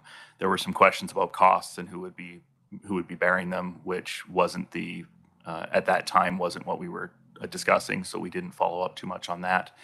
And the biggest one was probably an environmental one, with the obvious disposal locations being the creek and the lake. There was obvious concerns of polluting the lake through effluent disposal, which is dealt with through having an appropriately designed plant and treatment. And as a sidebar to that is there was some water quality tests done around the same time by the regional district, and there is evidence of higher nitrogen in the lake in the vicinity of the Naramata shoreline, which can't be confirmed but is likely a result of the individual septic systems. Thank you. Director? Sorry. So then if this goes out to the ministry and the ministry comes back and says that the status quo is not an appropriate choice, but the residents in the community are not in favor, then how do we proceed from there? Thank you. Dragon, do you have a comment for that? Yeah, if I can comment. After we completed the stage 1 report, we had a initial meeting with the Minister of Environment, and the ministry basically didn't have any objections to the plan, but they reiterated in the meeting that they would like to see a change, particularly if there are appetites to increase the density within the community. It can be done only with a centralized treatment system and effluent discharge. Status quo would be a solution for any density increase in the community. And so they would they strongly encourage the change towards the centralized treatment solution. However, the only reason why the low-cost options like maintaining the status quo or improving the status quo in the liquid waste management plan in that report, because if the regional district would be unable to secure any funds or grants, then what is the option? Basically, there is no other option because the system is simply too expensive. It's about $12 million, So that's the only reason why we have a mix of low cost options and a centralized treatment solution, which would be a higher cost options. But the ministry is definitely in support of a centralized treatment system in the community and effluent disposal. Thank you. Director? Just, I guess, a broad why asking specific questions is because right now going through the regional growth strategy and going through our OCP review, there's been quite extensive conversations in our community, a bit of divided line on where they see growth happening. And so bringing something like this in will increase that opportunity for growth and densification. And so right now the community is a bit divided on the direction that they want to go with that. So put that in there. Yeah, so, and then coming into a project in your first month that, you need to get caught up as well. So that's ask all the questions you need to ask. So, Director Monteith. through the chair, maybe I'm asking some questions you might be thinking of. So is there any funding implications to doing this now? Part two would be, do we know of any pending projects or densification? And if we do, and this project is in motion, how do we consider pending densification projects when we don't know what the service level would be?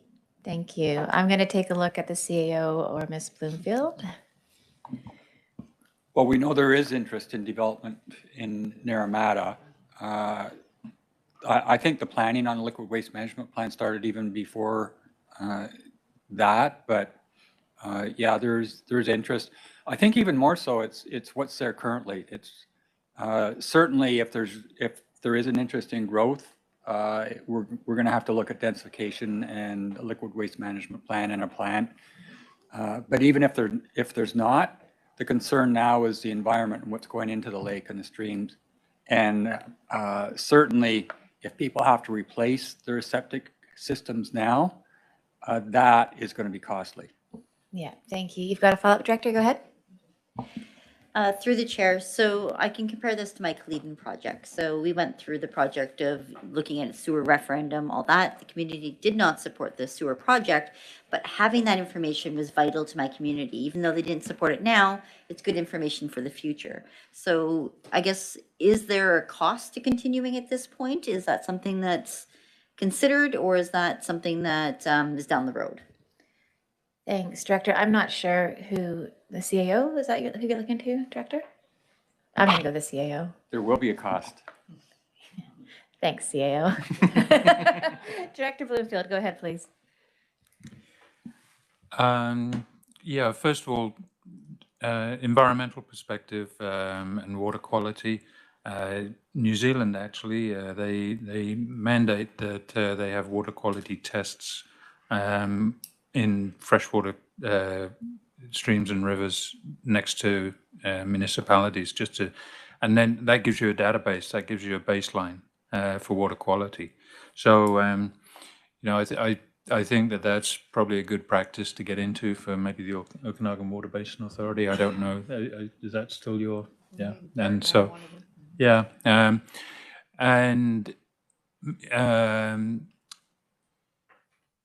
One at Summerland, they changed to a sewer system from septic fields many years ago, and I just wonder what the process was there. And you know, you can fund it with latecomer agreements, and you know, so the funding can be worked out.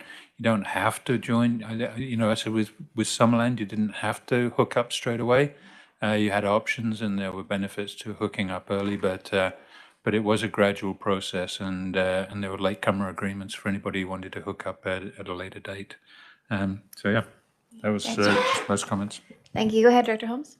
Just a comment. I think the experience in Summerland is, yeah, not everybody connected right away, but there has been a lot of interest to connect since that went in. People, a lot of people are coming on stream, and we continuously try to connect more and more parts of the community to the sewer system, just because it's the right thing to do. So.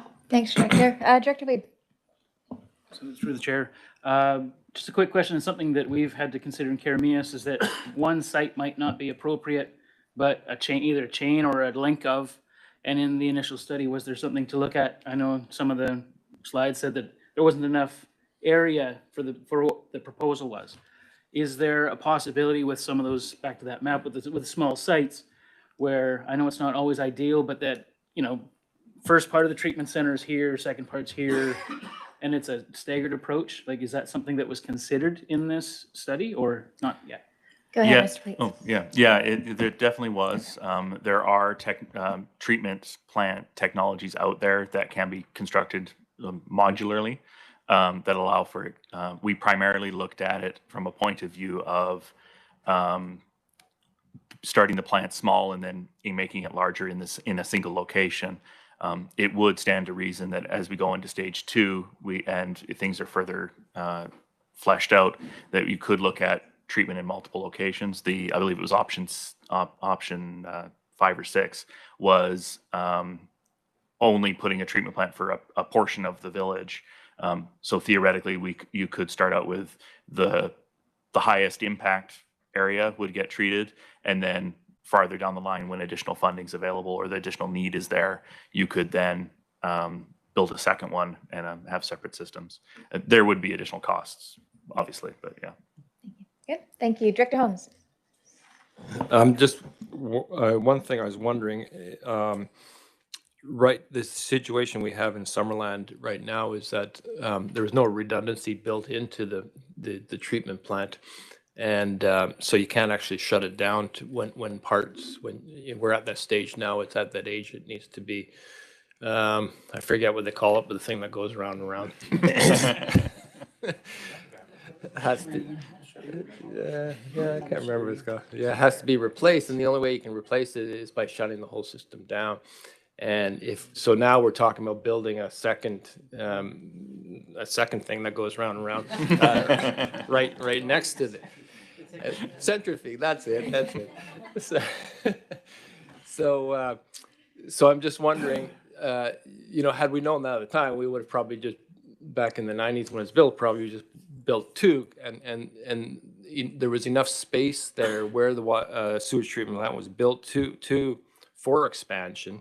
So when we're talking about Naramata, where you don't even know if you have the room for one, how do you take that redundancy into account, knowing that at some point you're going to have to, replace the centrifuge? Yeah, go ahead. Thanks. I'll pass this to Dragon.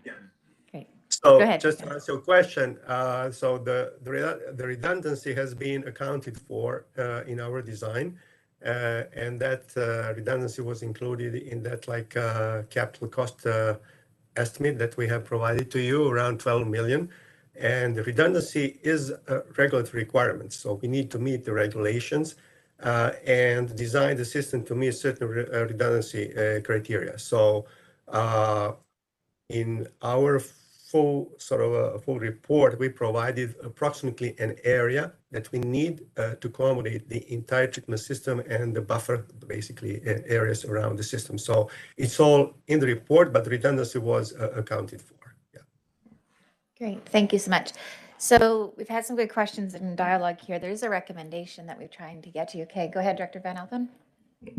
Thank you. Through the chair, just a quick follow-up. I believe in Summerland, it was all grant funded. The initial sewer project to hook into the sewer system, it was a cost and there was a timeline involved. You had X amount of years to tie in, and you had to have tied in by that time. The other question, and I know the conversation came up in Summerland many times about using treated effluent, and being that we're such a tree fruit industry that BC Tree Fruits would never allow that because of their world marketing, and I don't think the vineyards would either in Naramata. But so that's just something, grazing fields or hay fields is a different story, but when it comes to food production, I don't think they allow it. Thank you. Great. Thank you for that. Is there anybody willing to go ahead, Director Bush? Yeah, well, same question, but through the chair to CAO. Wasn't there funding years ago before with Area D when they turned down the system, and then weren't we going to shift that funding to Naramata? Thanks, CAO. We did have a Building Canada 2 grant that was for sewage treatment or collection, and we tried Skaha Estates and we tried Kaleden, and we were because we had developers that were willing to fund the local. It's a one-third grant. Because we had local developers that were willing to contribute to the local government share, we asked to have that grant repurposed, but because it was at the end of its life, it was refused and we have lost it. But we could still apply for infrastructure grants in the future. Okay, great. Thank you, CEO. So I'm just going to look at the board. Anybody willing to make a recommendation? I'm going to stop that recommendation. Yep, got ahead. Okay, I've got a first and a seconder. Thank you. Second. Any further discussion on moving the recommendation forward? I'm going to call the question. All in favor? Any opposed? All right, it carries. Thank you very much for your time. Appreciate it. Thank you. I think that's everything on the agenda then. So I'll look for a motion to adjourn the meeting. Thank you. Thank you. Thank you. Thanks, Draken. All in favor? Any opposed? Thank you very much. Sorry? Maybe. Okay, thank you, Director Gettens. We do have the Regional Hospital District next, and I think that's scheduled for an 11 o'clock start. And we usually have to start, that's an advertised time, is that not right? CAO? We can start late, Mr. Chair, but we can't start early. Okay, that's what I wanted to verify. So we got 5 minutes before Hospital District, so fill your coffees and be back in 5 minutes. All righty. That'll work.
Alrighty. Whipping.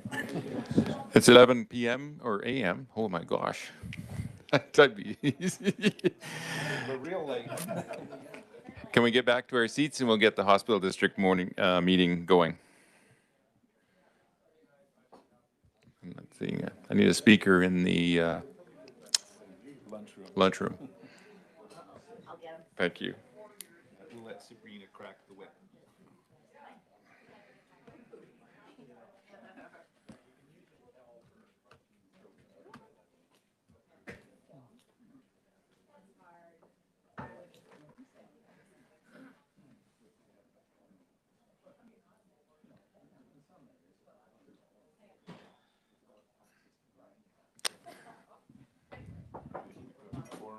Yeah, I think we'll get started.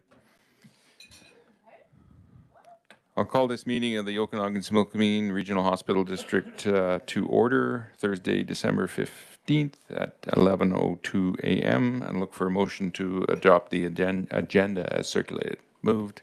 Second. Call the question. All in favor? Opposed? Motion is carried. First order of business is the minutes that the August 18th, 2022 minutes of the Okanagan-Similkameen Regional Hospital District Board be adopted. You get a mover to adopt those minutes. Moved. Second. Any further discussion on those minutes? Call the question. All in favor? Opposed? Motion is carried.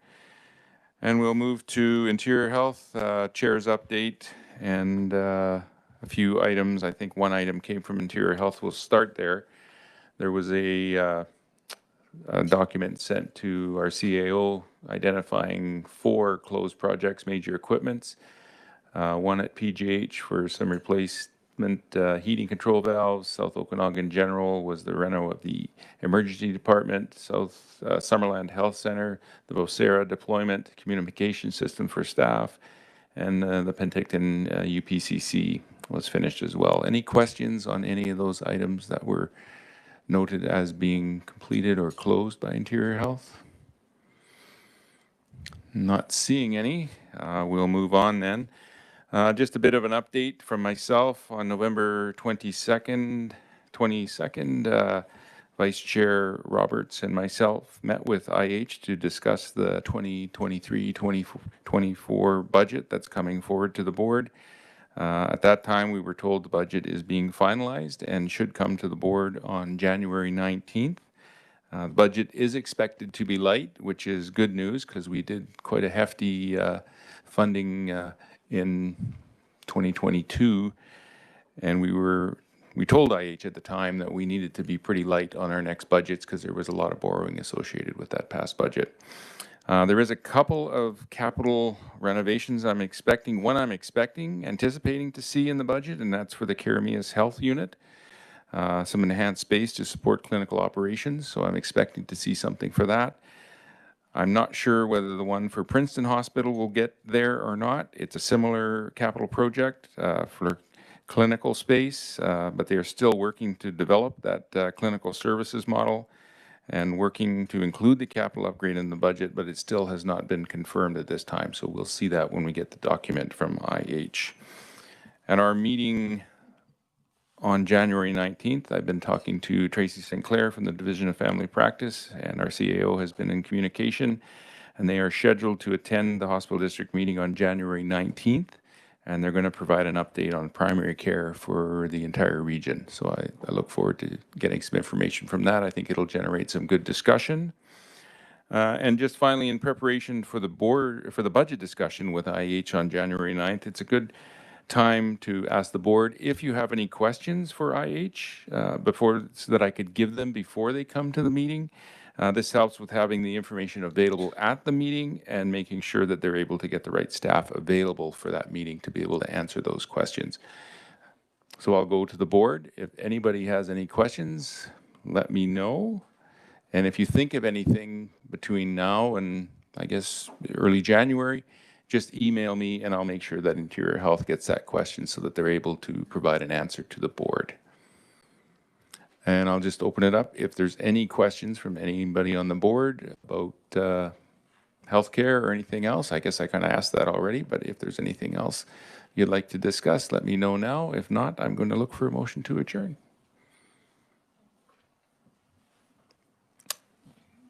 Director Bush, motion to adjourn. Seconded. Call a question. All in favor? We are adjourned. Okay, well, that was pretty quick. Creates another break because we're advertised for an 11:30 start for the regular board meeting, so we have to start at 11:30. You've got 20 minutes or 25 minutes till then, so.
Right in the middle.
Danny, could you get us ready to go here? And if everybody could start to make their way back to their seats, we'll get started.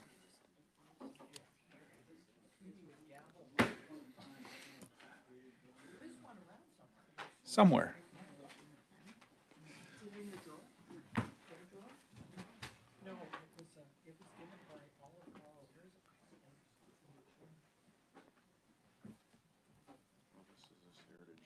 Yep.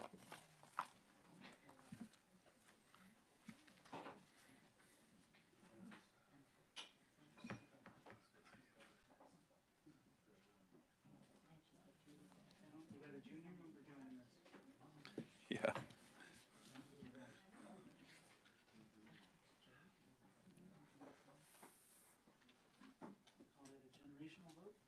Maybe, eh?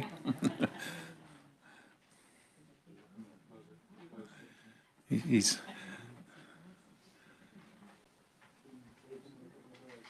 not feeling well.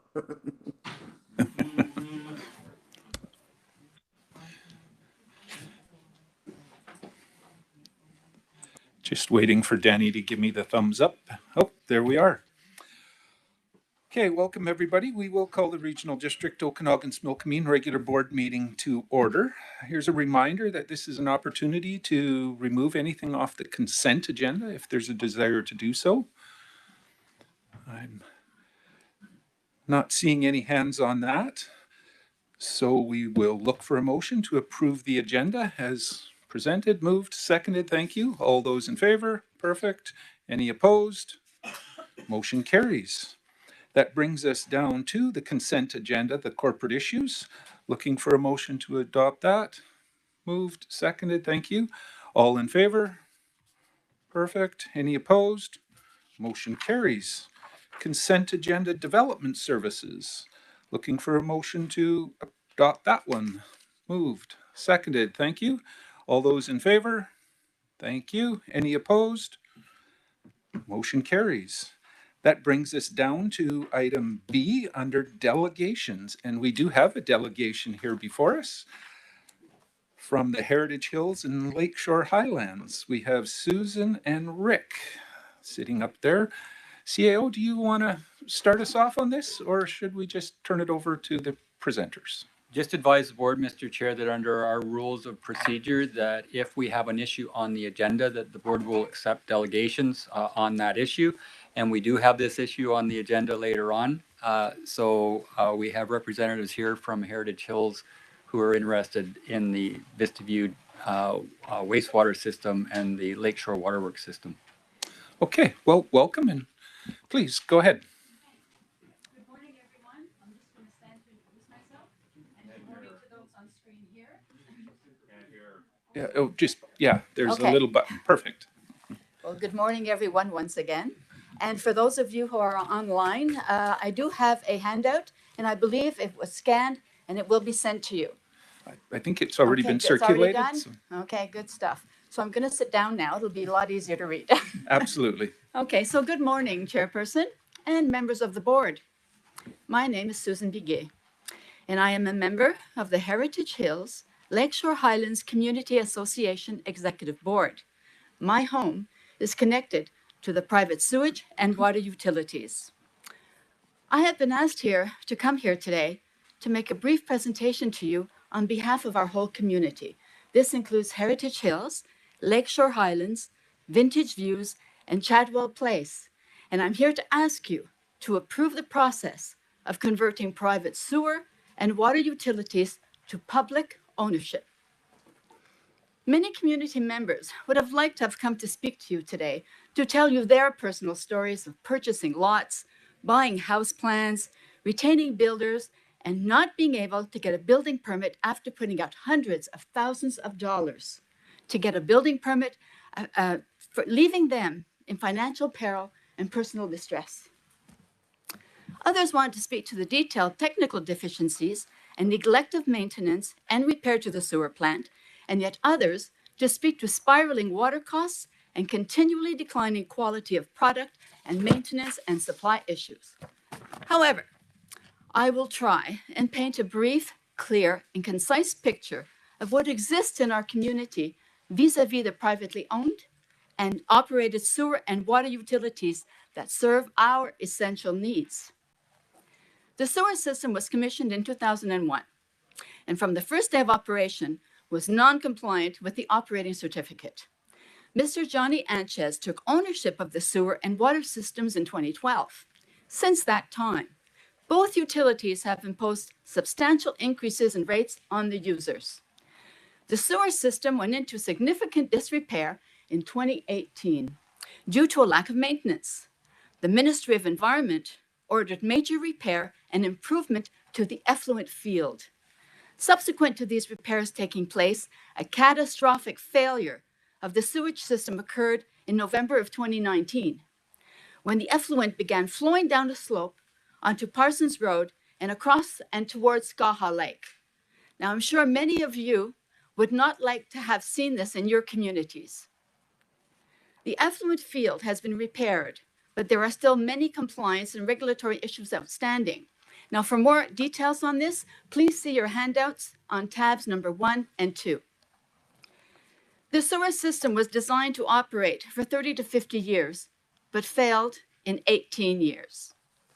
As well as orders to comply and administrative penalties on or about August 2021, the Ministry of Environment ordered the RDOS to cease issuing building permits for any home that is required to be connected to the sewer system. The owner, Mr. Johnny Anchez of Vintage Views Development, has confirmed the following 4 points. 1, he does not have the knowledge or expertise to run either a sewage treatment system or a water utility system. Number 2, the cost to bring the sewer utility into compliance is estimated to be $1 million. Number 3, the Ministry of Environment is requiring a $2 million bond to secure repair works. And number 4, Mr. Anchez has signed off on his desire to sell both utilities to the RDOS and has publicly stated his desire to do so as published in the Penticton Herald of November this year. If ownership is retained by Mr. Anchez, there is a question of when or if repairs and compliance would be achieved, and the subsequent possibility of catastrophic failure consequences on all of our community served by the sewer system. Under the current private ownership, all repair costs are put back to the users. But in public ownership, such as the RDOS taking over the private utilities, provincial grants and loans are available to the RDOS to assist in offsetting the costs to the ratepayers, as well as any grants for studies to facilitate the conversion. The prohibition on building permits in the Heritage Hills community not only impacts the individual lot purchaser, but also the construction industry and the real estate industry. As millions of dollars in new assessments for the RDOS are being blocked, realtors say resales are falling through because of the non-compliant sewer system and the non-issuance of building permits. You must realize this current situation will only worsen in the future. And now is the time to correct an unacceptable situation and ensure the future well-being of our citizens. On to the private water system. In 2012, when Mr. Johnny Anchez acquired the water system, he immediately applied for a rate increase based on the need for more funds for system maintenance and operation, and subsequently applied again in 2019 for an additional increase in rates. We now pay $972 annually, more than double what we paid 9 years ago of $456 a year. In written form, Mr. Anchez suggested that increased testing and higher water quality standards were part of the justification for these higher rates. Our community now pays double what other Okanagan communities are paying, resulting in the highest sewer and water rates in the Okanagan Valley. Again, if you'd like to see more details, see your tab number 3 in your handout. In a verbal presentation to residents at a community association meeting, Mr. Anchez committed that he would develop and provide a communication vehicle for residents to keep them informed of water testing results and maintenance works. He committed to installing sand filters and ultraviolet light treatment of the water, and to supplying operating and capital plans and a higher level of maintenance for the system. None of his written or verbal agreements have been met. Water quality has declined. There is now significant amounts of silt in the water. We've had resounding complaints from our residents about large amounts of silt in their tap filters. Water system interruptions have occurred often. Water system pipes have broken frequently. Repairs to water leaks have either not been done by Lakeshore Waterworks and were done by Ames Roads, who are chasing Lakeshore Waterworks for payment of the work. Some of the work has not been done at all by anyone, and the Ministry of Transportation and Infrastructure is currently investigating one such situation here in Heritage Hills. Water testing results are now only available sporadically. Water is essential to life. We implore you to approve the start of the conversion process for the sewer system owned and operated by Vintage Views Developments and the water system owned and operated by Lakeshore Waterworks with justice and fairness. The current RDOS utility acquisition policy, actually I have a copy right here, which is board approved and found on your website. And again, I have details in the handout if you look at number 4. The policy states, the Regional District of Okanagan-Similkameen believes that essential services are best provided by government, where citizens can elect representatives interested in their well-being and will operate the service in the most effective and efficient manner possible. Further, potable water and sanitary sewage systems are determined to be essential to a high quality of life, and citizens should expect their local government to assist in acquiring and operating those systems where ratepayers to the system concur. The informal citizen petition director, Matt Taylor, is delivering today. Again, for more details on the petition, you can see in your handout number 5, shows without any doubt that the significant majority of property owners support both utilities being converted and run by the RDOS as public utilities and are aware, and they agree that they will need to contribute to the cost of acquisition, repair, and upgrades required for the system. Thank you all for listening. If you have any questions, I have Rick Sauter here who can answer any of your questions. All right. Yes. Thank you for the presentations. I'll go to the board and ask if there's any questions for the delegation. I see some hands here. I'll start with Director Taylor and then over to Director Monteith. Go ahead. I'd just like to express my sincere thanks to Ms. Begay and Rick Sauter for making this presentation, and appreciate also the many others that have been affected by this issue and are also, some of them are here today. And would like to thank my predecessor actually for his work in this area, Mr. Ron Oberek. And lastly, I'd also like to thank Mr. Johnny Anges for giving this some consideration and coming to the table and signing the appropriate documents to get the process started. Okay. So those are my thanks. I would like to just ask or just make one point of clarification. At the start of your presentation, I may have misheard, but we're only considering the due diligence study at this moment. So we're not looking at it. Any vote that takes place later in the meeting is just with respect to the due diligence study. Okay. Thank you. Director Monteith? Through the chair, I just want to share that the community of Caledon has also been watching, and I look forward to the study and the results, and coming into a public utility is very important. So thank you. Okay, I see a hand from Director Knodel. Go ahead.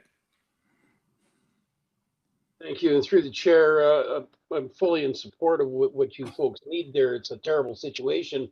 But as someone who inherited a situation like similar in water, I assume that you're moving ahead with an engineering study to tell you exactly what you need and what your costs will be before you jump into this. It's daunting. And with Willowbrook Water, our water now is around $1,200 a year per household. Just so you know, it's the economy of scale is one of the problems that you'll look at, and some of the comparisons you have are much larger units or much larger systems, and there's a lower cost with the larger system. But yeah, my hope is that you go ahead with this. We should not have private systems out there. They just never work. They're never maintained, and in the end of the day, the residents suffer. Thank you. Okay. Seeing any more questions for the delegation? All right. Well, thank you very much for the presentation. We will be considering this later on the agenda for sure. Thank you. Looking forward to positive results. All right. We move on in our agenda down to development services. First one on the agenda is item C1, a temporary use permit in electoral area E, CAO. Thanks, Mr. Chair. So this is a renewal of a vacation rental, and it was approved initially in 2021, and we have had no objections over that period. So we are recommending that this be approved, Mr. Chair. Okay, I'll go to Director Fedrigo. I move the administrative recommendation. Moved, seconded, thank you. Any discussion on this one? Not seeing any hands. Okay, this would be a rural vote, if I'm not mistaken. So I will call the question. All in favor? Thank you. Any opposed? Motion carries. brings us down to item C2, a development permit variance application in electoral area I. CAO. Yeah, the overheight accessory structure is a solar tree, Mr. Chair. It's out adjacent to the Twin Lakes subdivision. The application is to increase the allowable height from 4.5 meters to 8.5 meters. But I believe that there are objections on this one from adjacent residents, Mr. Chair, and that's why it's brought forward on the regular agenda and not the consent. But we are recommending that it be approved. Okay, thank you. I'll go to Director Monteith. Through the chair, I will move the administrative recommendation, but I'd like to speak to it after. Okay, moved. Is there a seconder for that? Thank you. I'll go to Director Monteith. Go ahead. Through the chair, we're sort of put in this awkward position where it's already there. So, you know, I'm frustrated that it got built before we even got to a variance for the project. It does impact the neighbors, which is unfortunate. But you know, aesthetically, it's not horrible. So I guess I can tolerate it, but it's frustrating. And when we have these applications, it sort of sets that, you know, do it and then ask for forgiveness later. And I don't like to set that precedent, and I don't know how to get away from it, but forcing a property owner to take things down, modify, it's a cost to them when it's already there, support the project, the concept. So I am really torn on this. But do know that, I mean, there are representations saying they don't support it. So I guess I'm looking for some feedback and some conversation about it, because this does set precedent for that continued do something and then ask for forgiveness later. So thank you. Okay, other comments, Director Gettins? Yeah, thanks to the chair. I think we're supporting that precedence then by agreeing it and not asking the homeowner to take it down, and then having the neighbors all live with something that they don't necessarily have to live with because it's not part of, it's too high. Like it doesn't follow the bylaws. So I think if we let this go forward, then we are supporting the precedent to build it, and then that'll be okay. So I have concerns about that, but I'd like to hear from the board. Okay. Director Federico, go ahead. Thank you to the chair. Has there been any other incidences where this has happened, where a solar tree's been built and then forgiveness asked, and what was the outcome on that? I'll go to the CAO, but go ahead. We've certainly had retroactive applications for approval of either buildings or accessory buildings that have been built and been caught and then apply afterwards. I can't recall a solar tree being one of the issues, but in the end, it's the same premise, Mr. Chair. There's been construction occur that then is applied for retroactively. Yeah, similar situation, but not exactly a solar tree. I thought I seen a hand. I'll go to Director Holmes and then back over to Director Gettins. I was just wondering how was it discovered that it was in non-compliance? Can you answer that, CAO? Oh, we enforce on a complaint basis, Mr. Chair. It would have been a complaint. Okay. So follow up. Follow up. Go ahead. So, I mean, Summerland, the way we treat these things, if the property owner steps forward, we treat it like a regulation. But if it's something that they didn't come forward as a result of a complaint that we found out about it, there's provisions in our bylaw to double. I think it's double the fees that they would normally have to pay, or there's some sort of fine or something in there. So I don't know if we have that kind of provision, but that's how you kind of get around that Pay or issue. ask later, yes. Exactly. Yeah. Okay. CO, do we have any fine situations for something like this? We do for a retroactive building permit. I'm not sure about a variance. Okay. That's doubled. Might be something we need to consider. Mm-hmm. I'd seen Director Gettins and then over to Director Taylor. Thanks. I'm just curious from the staff perspective, if this is twice the regulated height, what is, like, I'm just quickly rereading, you know, why it's okay and why you're recommending to approve the variance. But that seems like a big change from what's allowed and then as a variance. So why would that be considered, like, why are you suggesting to approve this when it's twice the height of our bylaw? That's the question. I'll go to Mr. Garish. Thank you to the chair. I'll start off with that, and I might pass over to Ben in case I've missed a few points. But and I might just step back and answer a previous question too. So there was an unapproved solar tree in Naramata, which led to the request for regulations in the zoning bylaw for solar trees, which we now have. And this is actually the first one we've seen come forward for variance since those were implemented. And I mean, keeping in mind that the accessory structure provisions cover everything that's deemed to be a structure that's being constructed. So from our perspective in looking at this, we viewed a solar tree, which is basically a flat square on top of a pole, differently than if it was, say, an overheight garage to facilitate car repairs or storage of an RV or something along those lines. The built form is very different for this structure. It's more, and I think the analogy we used internally was more like the carport versus a garage comparison, right? Like a carport is an open structure. Its built form is different than a garage, even though the height might be the same. And so we looked at that this way. I'm not sure if there's more we want to add. Well, sorry, and also just the fact that this is, promoting a form of energy generation that I think we're trying to encourage in the area. It is desirable, even though it is over height, but really how can a solar tree ever comply generally with the accessory structure height limits? So as a follow-up then, do we need to relook at our bylaw? That might be something to consider in the future, but go ahead. Well, I think one of the intents, at least what our takeaway when the solar tree or solar energy device regulations were brought forward was, and again, I get that this is a different situation because it's asking to formalize something that's already existing, but it was meant to give neighbors an opportunity to provide comment on these devices before they went up.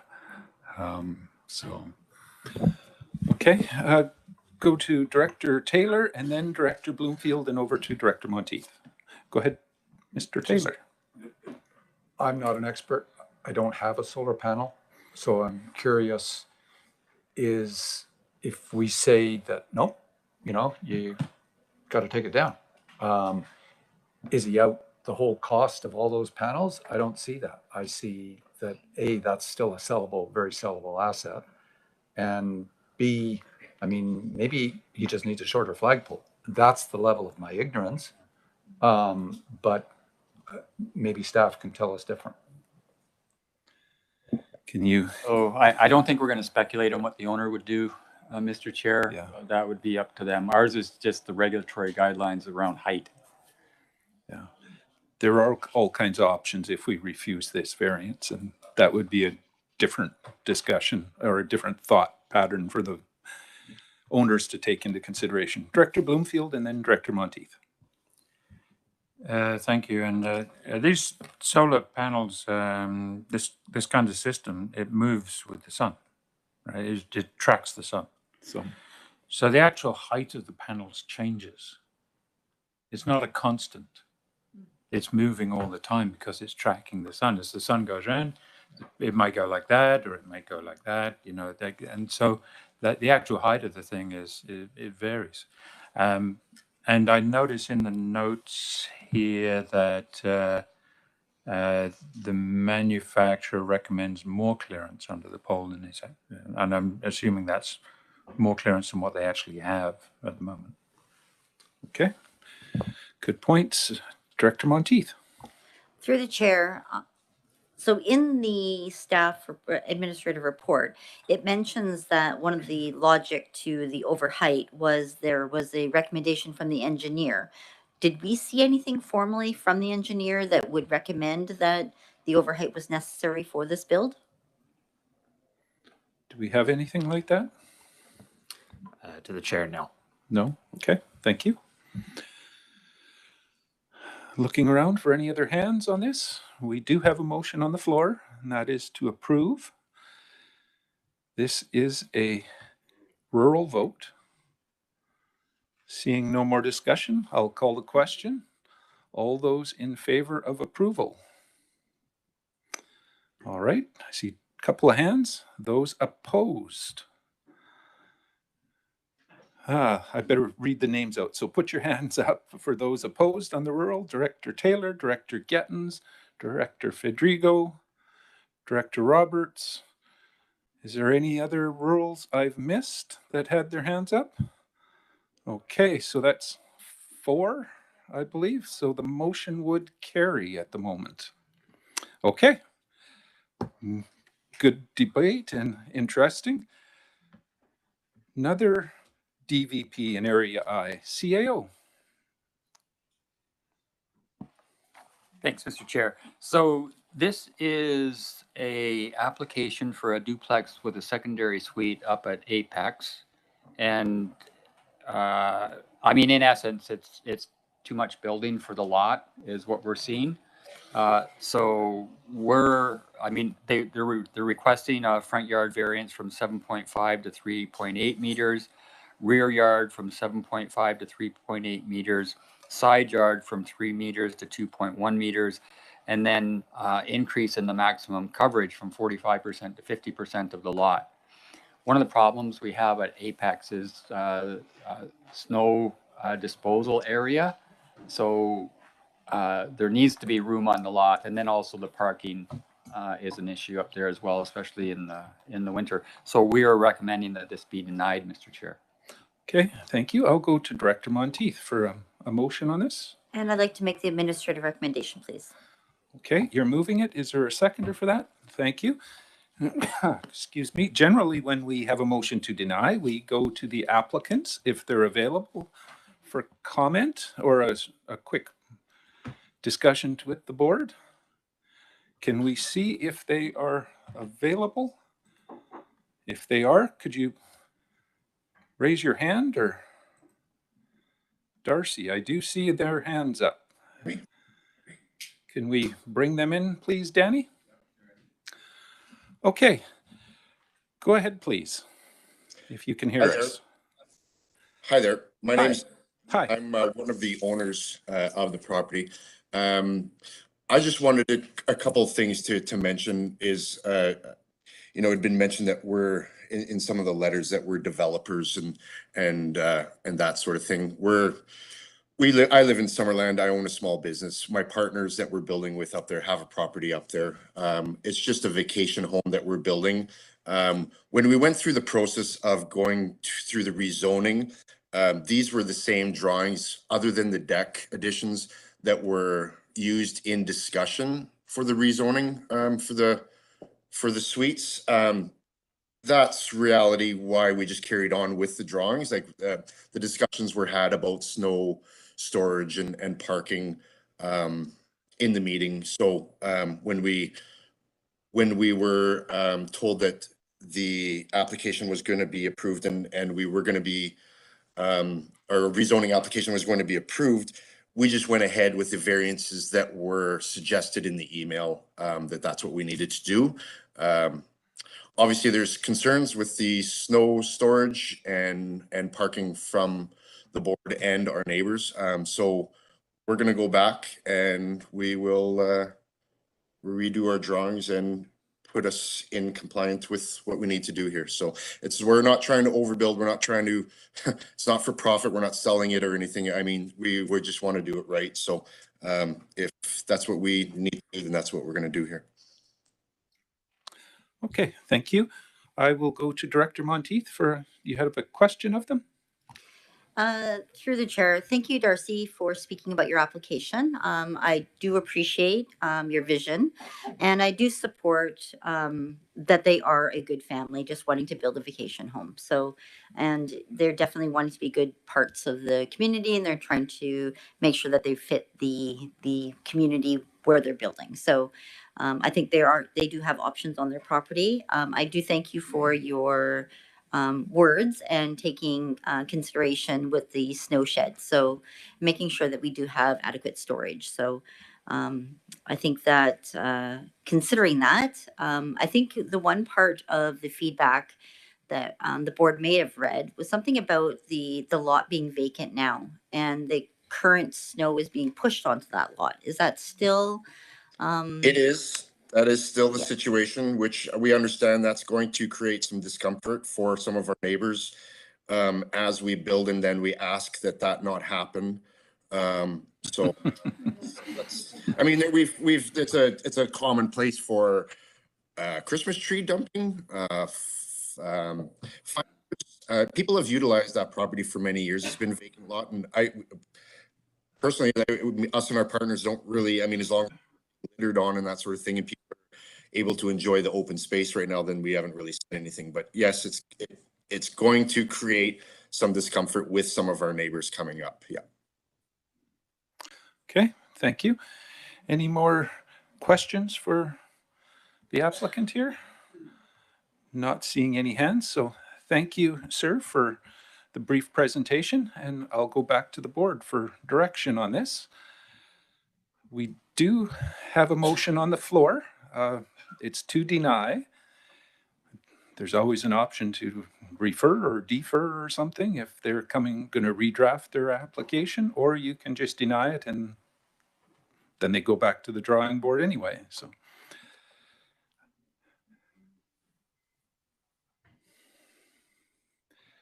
Director Monteith. Through the chair, I'm not sure. So from my conversations with the family, if they were to change their design and become compliant in the lot, they wouldn't need a variance, correct? So then there would be no need to approve this application or even defer it. So I think that we're heading on the right path. So just, you're saying deny it. So, okay. Any further discussion needed on this?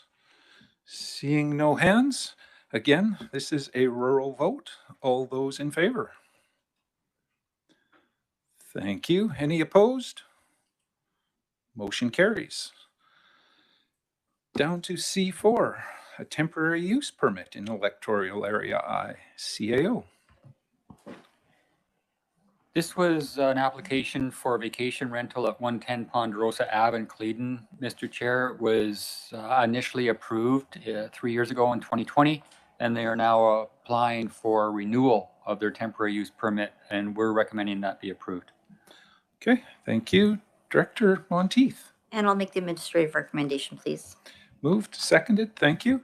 Any discussion on this one? Not seeing any hands. Again, a rural vote. All those in favor? Thank you. Any opposed? Motion carries. Down to C5, proposed amendment to the CAO delegation bylaw. CAO. So this is a request to the board to delegate an authority under the Strata Title Act to the CAO so that administratively we can approve applications for subdivision in previously occupied buildings. And that is within the authority of the board to do, Mr. Chair, and we think it would just expedite some of these applications. There are very few of them each year, but it would allow us to move more quickly. Okay. So direction from the board on this, Director Monteith? Through the chair, Cleedon specifically has had its fair share of strata developments. I guess looking for some sort of process that the community could expect on consultation. If it's being delegated, what would the consultation with the community look like? Can you answer that, Mr. Garish? I'll try. So basically with subdivisions, there is no consultation, right? So a subdivision is generally complying with zoning, and we consult in relation to zoning. So there wouldn't be unless it's a rezone. Okay. Do you have follow-up to that? Go ahead. My community has struggled with this. We've had stratas sort of pop up, and it's a way of infilling a community that doesn't meet the rezoning with the larger lots. It's sort of, it's sort of that gray area. And I mean, I know of 4 applications that are probably currently in process or will be very soon.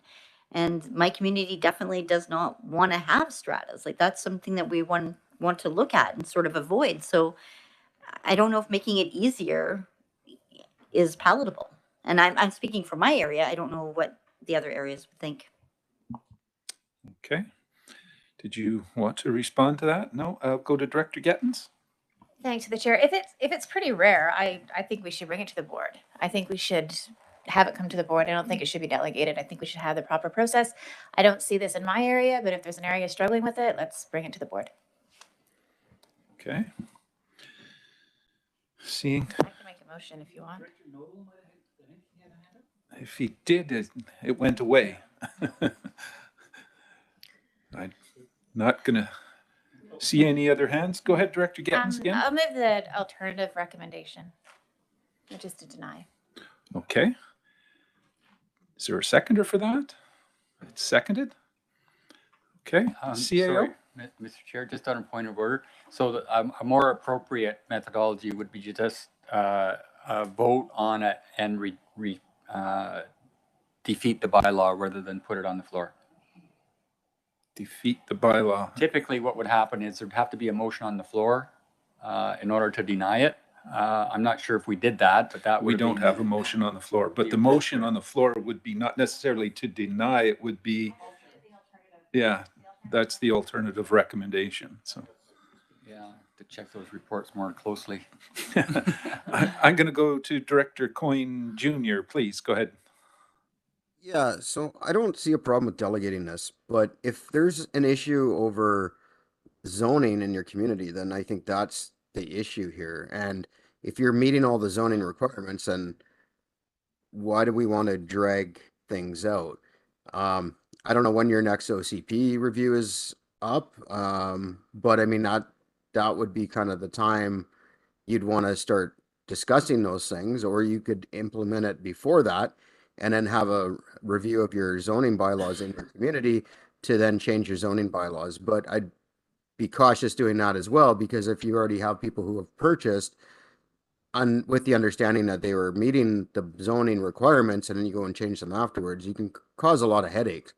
It's happened in our community. I'm sure it's happened in other municipalities where zoning has been changed after the fact, and then then people are no longer in compliance. So I think we're talking about two different things here. If you're talking about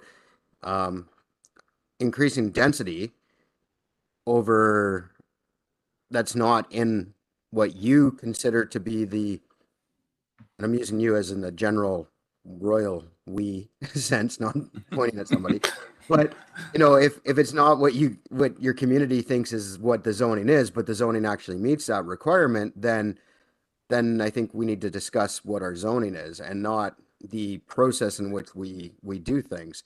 And I think we have to be careful when we say strata, because there's you can have a bunch of houses that are in a strata.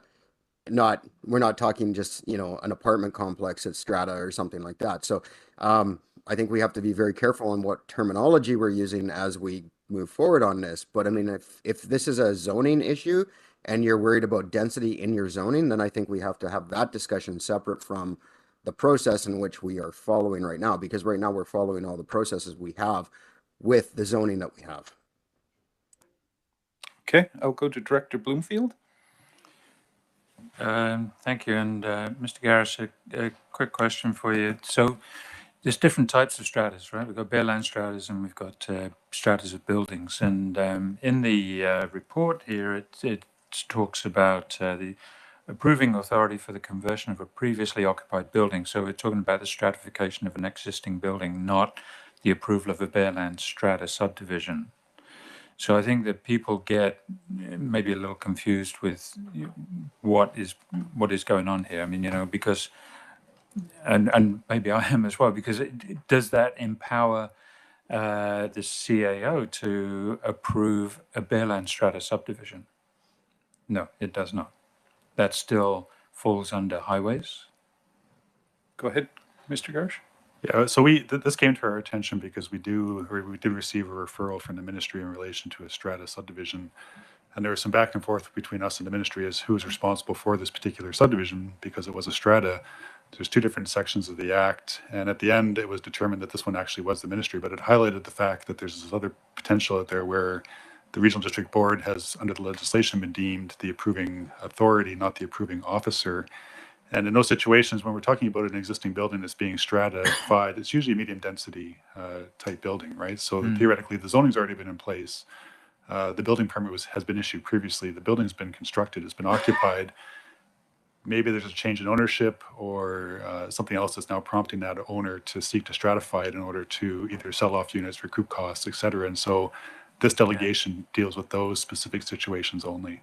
So an example of this might be a duplex, a side-by-side duplex that was built on one title and is one entity and can't be sold separately. And now they're trying, and you try to stratify the duplex and sell the two sides individually. Yes. Yeah. So we're not talking about a bare land strata subdivision of anything from 2 to 100 lots. We're just talking about the conversion of an existing building under the. If that's an absolute under this, then I think I'm okay with that, but as long as it doesn't include bare land strata applications, because that would be problematic. So, can you confirm that it does not include bare land stratas? Okay. Okay, so that's good point raised, and probably clarifies a little bit for the board. Director Bush, you have a question? Isn't this just about PUPs? Why are we talking about stratas? No, this one is a delegation of approval to the CAO for stratas. Huh? No, we're on. I'm on the wrong one? Yeah, we're on C5. Okay, my bad. Director Monteith. Through the chair, I really appreciate your good questions, Director Bloomfield, because I think you definitely added some clarity. I think the word strata is confusing. So my community has struggled with land and moving into bare land strata. Stratifying an existing duplex, I don't see an issue with that. Okay. Director Holmes? Yeah, it does feel a bit like one of those solutions looking for a problem, but it's the reasons Director Bloomfield articulated. I've seen that before, where they've had duplexes or triplexes built for with an in-law suite and everything like that, and then they decide to stratify it when they go to sell it. So I don't have a problem with it personally. Okay. We do have, though, a motion on the floor, which is the opposite. No, not withdraw it. We got to defeat it if we don't want that, and then make a new one. So this is, however, a corporate vote, just so everybody's aware.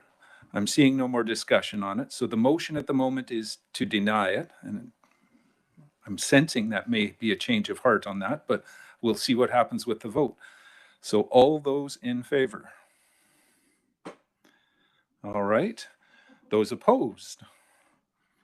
Pretty much unanimous, I would go. So the motion is defeated. Is there someone willing to make a different motion? Go to Director Bloomfield. I'll make the motion as the recommendation. Okay, to delegate it to the CAO. Seconded. Thank you. Any discussion needed on this now? Seeing none, again, call the question. All in favor? Thank you. Opposed? Motion carries. Took us a while to get there, but we did get there. C6, temporary use permit delegation of issuance, CAO. So now we're on Director Bush's issue. Yeah. So this is also a delegation to the Chief Administrative Officer, and this one is to delegate the power to renew or reissue a temporary use permit. So it's only on the renewals. Okay. Direction from the board on this one? Anybody prepared to make that motion? Director Monteith is moving it. Seconded. Thank you. Discussion on it? Can I just add a point, Mr. Sure. Go ahead, CAO. And So then there are two bylaws here. The first one, a delegation authority, is a corporate vote. Yeah. Okay, so you've got. I've got that. Okay. So we'll have to do it in two motions. Two separate motions. Yeah. Director Monteith? Through the chair, I will admit, I was not in favor of any delegation of our authority as a board. I think that as a board, that's sort of part of our role. But I have seen, and I do appreciate that when applications come in with no feedback, all those sort of things, that they do go through the consent agenda or they're just taken care of. So I do see the value in it, and I do appreciate that if there is feedback, that it does come to the board. So as long as we're still doing that, I'm good to go. You're supportive? Any other questions? Director Holmes? Just whenever we delegate authority, I think there's concern that the board is still in the know, that there's still kind of some sort of reporting to the board. So would there be, quarterly updates or whatever, reports to the board about the number of renewals? coming? That, I mean, how would the board find out that a TUP is being renewed? CAO, you've got some thoughts on that? We could certainly do that. Okay, that's an option. Probably wouldn't be a bad idea, just a quick note in there as to how many TUP renewals were approved by delegation. Any other questions, Director Fedrigo? Thank you, through the chair. Trying to figure out how I want to frame this, but if we're looking at doing a vacation rental review and a whole process, are we jumping into this too quickly? Because would a review come back then stating otherwise, where it is beneficial to come back to the board even on a renewal? Or what if that process may change, that we see value in how it going differently? So are we jumping ahead quickly by bringing this in now? That's a good question. Although I don't know that we've approved reviewing the temporary use permit process yet. Have we, CAO? We have it on our list for 2023, Mr. Chair. It's on the list, but Yeah. No, we don't have a report yet. No. No. But to do the review is on the list. I would just say, if we undertake a review of the vacation rental system, chances are, if we're making a change to the TUP process, there's going to be a lot more changes than the delegation on renewals. yeah, it would likely be quite a few changes versus some. So, Director Taylor? Under your analysis, you say that it's proposed that a renewal be delegated where point 1, point 2, and then point 3, no representations opposing the requested permit have been received. So what constitutes a representation? Is a complaint a representation, one complaint? Or is a representation more like a delegation like we just had a few minutes ago? CAO? We have a list of referrals that we put out. Obviously, any of those we would take into account, as well as public. Generally, it would be if there was a letter opposing it or something along those lines, then it would come back to us versus just being approved. So, Director Gettins? Yeah, thanks to the chair. And this still goes through a pretty good public process because the letters go out, and then you're going to use the voyance system as well. So the neighbors all have an opportunity to weigh in. It doesn't just happen at the Yeah, office type thing. everybody's aware of it, Yeah, or at least the close neighbors. Director Monteith? Through the chair, was there not discussion about extending the perimeter of the notification? Or Yeah, weren't we there- talking about extending that even further? Well, we did, but I think, and I believe maybe I thought we Mr. did. I thought Garish we- can clarify what the existing wording is. So through the chair, so the existing wording in the bylaws is not less than 100 meters. And so staff have used that in the past. Say if we're in the OK Falls town center or Naramata Village, 100 meters is what we use. But if we get into more rural areas, we will expand that radius out to maybe 200 meters, 250. And if it's really remote in a resource area, potentially 500 meters, just to get more properties included. The flip side of that, though, is that, there are occasions where people do contact the office asking why have we been notified, because they are potentially beyond where the variance is being requested. So it's flexible at the moment for the TUPs specifically. Any further discussion on this? The first part of this motion is a corporate vote. So I'll call that question. All those in favor? Thank you. Then we need someone to move the second part, which would be the rural portion of it, to amend the development procedures bylaw. Someone ready to do that first? Or I see a mover seconded. Thank you. Any discussion on that? Again, seeing no hands, call the question for the rural. All those in favor? Thank you. Any opposed? Motion carries. Down to C7, a petition to enter a sewer service area in electoral area D, CAO. Excuse me, Chair, I have to recuse on this one. One of the properties, I was the listing realtor on one of these properties that sold this year, so. Okay, thank you. We'll let you know when it's dealt with so you can come back in. CAO. So the oddity in Okanagan Falls is that Maple Street and Oliver Ranch Road are really one road. They just they changed names at the Warehouser Road junction there. So we have a couple of properties on Oliver Ranch Road that are petitioning to get into the wastewater treatment service area, and one property on Maple. So we have two separate bylaws on this, but really it's the same thing. They want into the wastewater treatment system. Okay. Director Taylor, direction on this one, since it's in your area? I'm moving this, I would move the staff recommendation. Okay, moved. Seconder, thank you. Discussion on this? I don't think I'm seeing any hands or missing any. Again, I think this one's split, this vote, or the motion, or can I just go? No, it can just be done as one? If we'd like. All righty. And it is a corporate vote, just so everybody's clear. We'll do it as one motion then. All those in favor? Thank you. Any opposed? Motion carries. On down to C8, a petition to enter a service area in electoral area H, CAO. Yeah, I'll just explain that last vote, Mr. Chair. So under the Local Government Act, if there is a service that has only one elected representative, it reverts to the full board. Oh, yeah. Okay. One person cannot make that sort of a decision.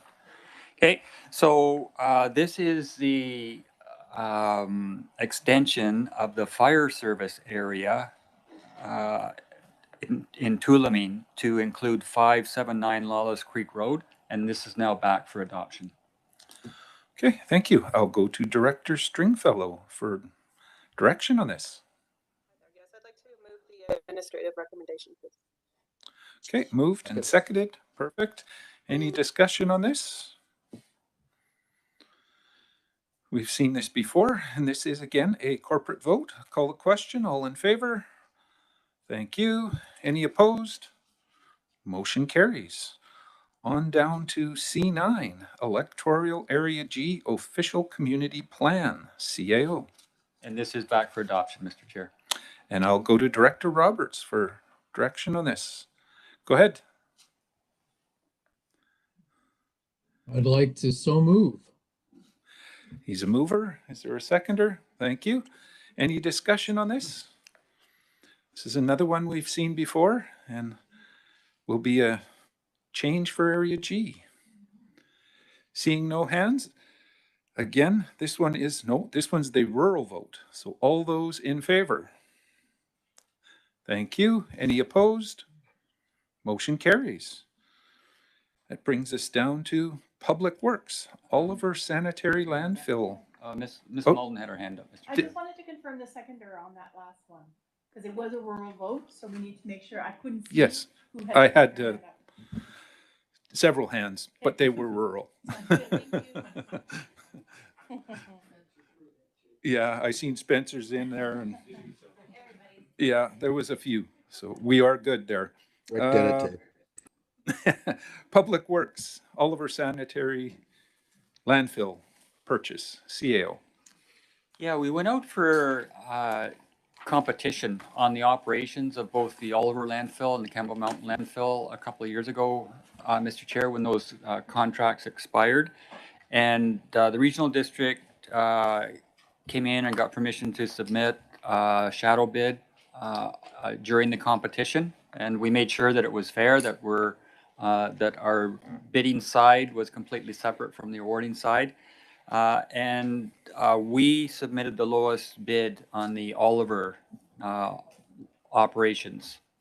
So now that that contract has expired, we need to go ahead and buy the appropriate equipment for the operations at the Oliver landfill. It will save us about $140,000 a year. And we now are recommending that we award the purchase of a compactor to Marcelli Equipment for $412,000. Okay. Director Knodel has a hand up. Are you moving that? No, I have to recuse myself. I've done work for Marcel Contracting. Okay, you're recusing yourself. Yes, please. We'll go to Director Johansson.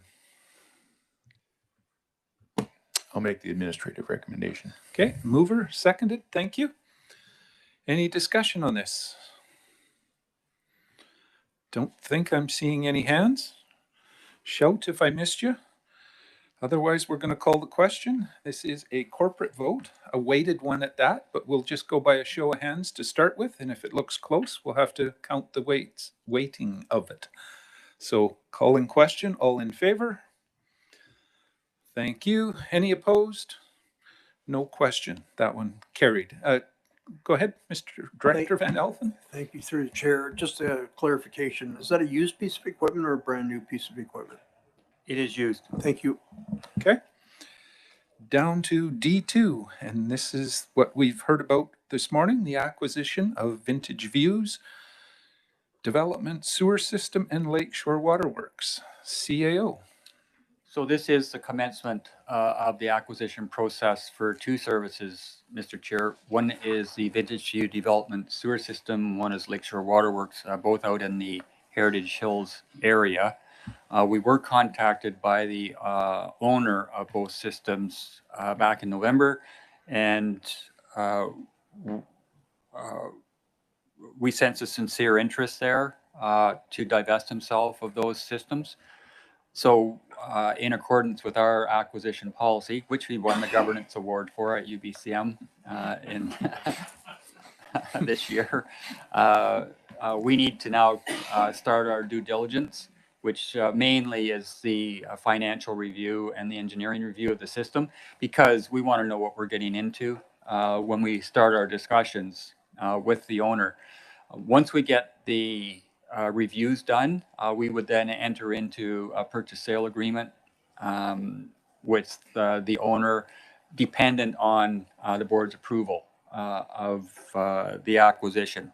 And for those familiar with the policy, you know it's not a short process. These studies take time, and they're sophisticated, and we'll know exactly what we're getting into when we enter into those negotiations with the owner. And we certainly appreciate the support of the community and Director Taylor for moving this forward. Our policy statement was read out by the delegate earlier. We believe that essential services should be operated by government, and certainly water systems and sewer systems fall into that category. So we have two recommendations, and again, Ms. Malden already mentioned that if you wanted to vote on these separately, you could split them. We put them all in the one recommendation, but they are different. The first is we want approval to commence the due diligence process on both the water system and the wastewater system. And secondly, we want to know where you want to pay for that from. So typically in this situation, where it's a privately held system, we would use the Electoral Area Administration cost center. And then if we proceed with the acquisition and it's successful, because this will come down to a vote of the ratepayers, then we can recover those costs from the ratepayers of the service. It's just that we don't have a service for that right now that we can charge it to. We have to make the acquisition, create the service, and then we can recover it. So we're recommending, Mr. Chair, that first of all, we commence the acquisition process, and secondly, that we recover the costs of those assessments from the Electoral Area Administration Program. Okay. Go to Director Taylor. Brief comments, and then I'd like to make the first motion. Okay. And I'm looking for correction here, but maybe we pass the first motion and then come to the second one afterwards. Sure.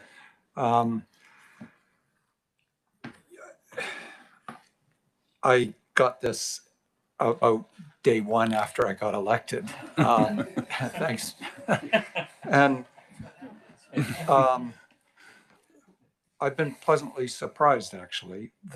There seems to be real consensus among the different parties.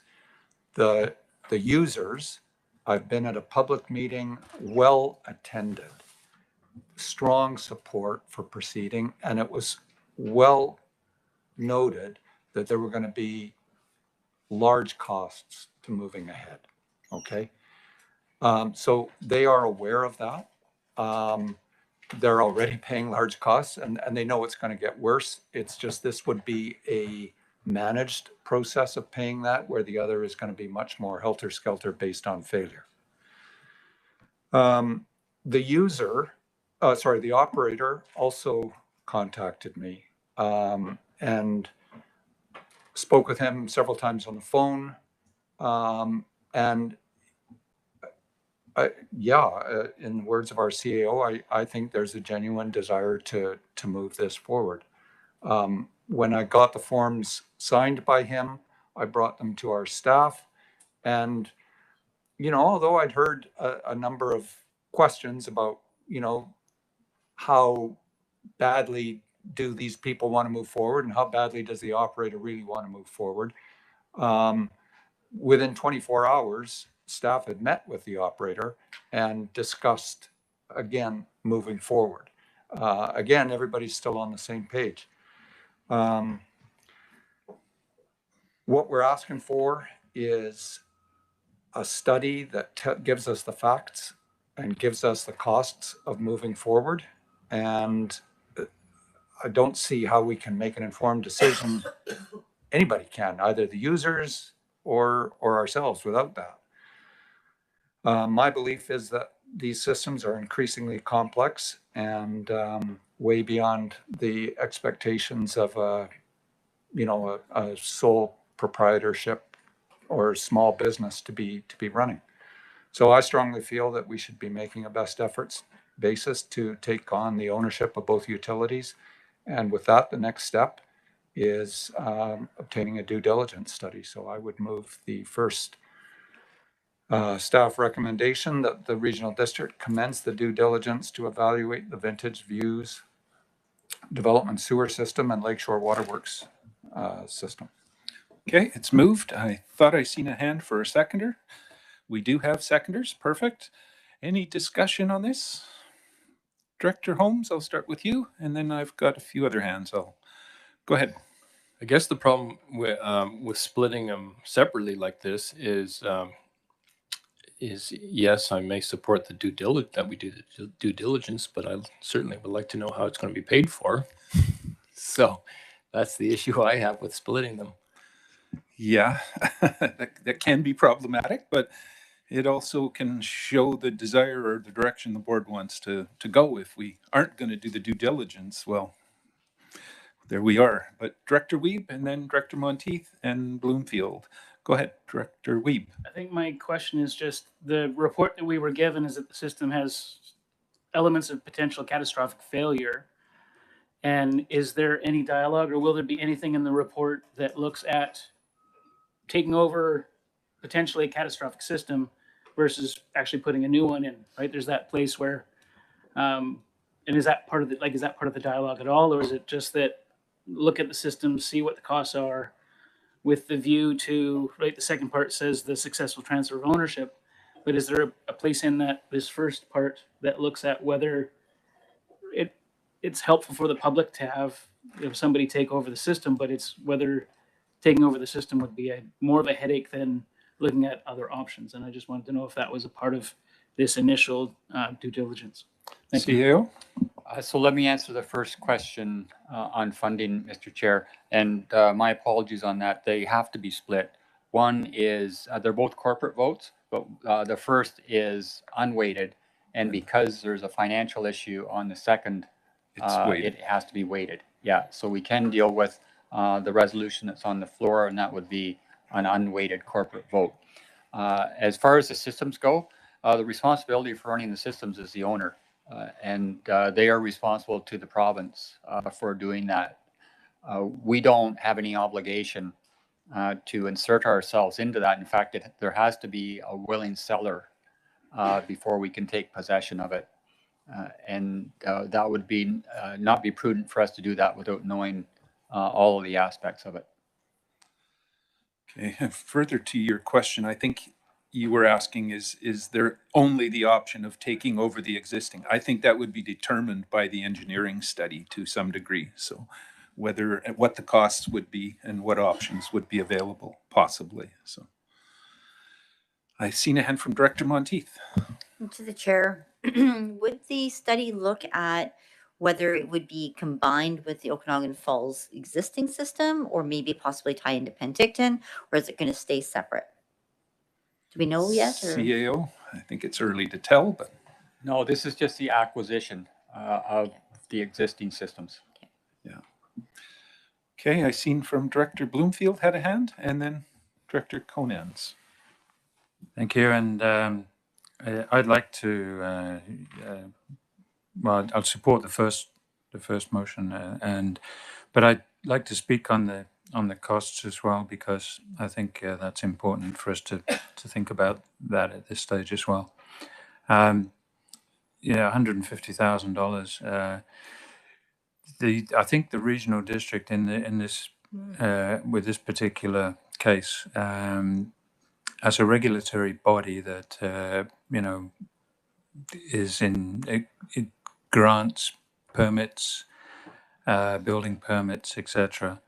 And I think that the challenges that this system has had and the potential lawsuits that are flying or will be flying around from the failure of this system, because it has failed once and was repaired and not repaired maybe sufficiently well, but and that remains to be seen. But I think that if the lawsuits start flying around, then the regional district is going to be caught in the shotgun, and I think that it would be prudent for us as a board to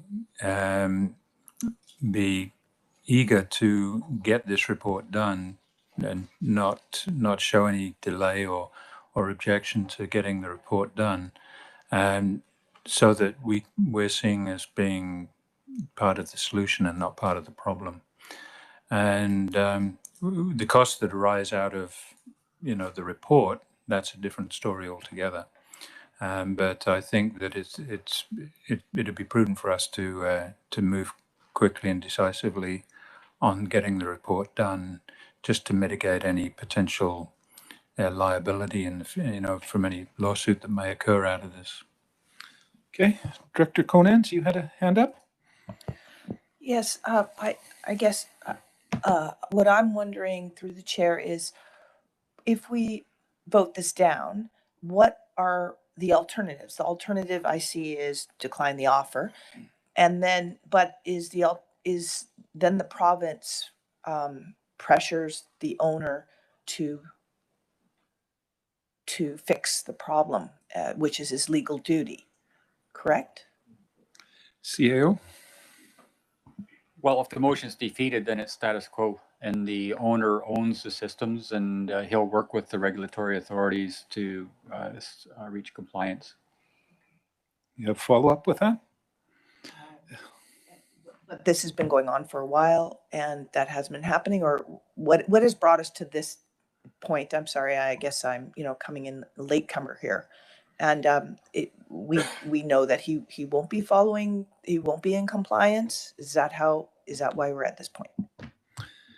Can you answer that? I mean, in its essence, a wastewater treatment system is money and engineering. That can fix anything.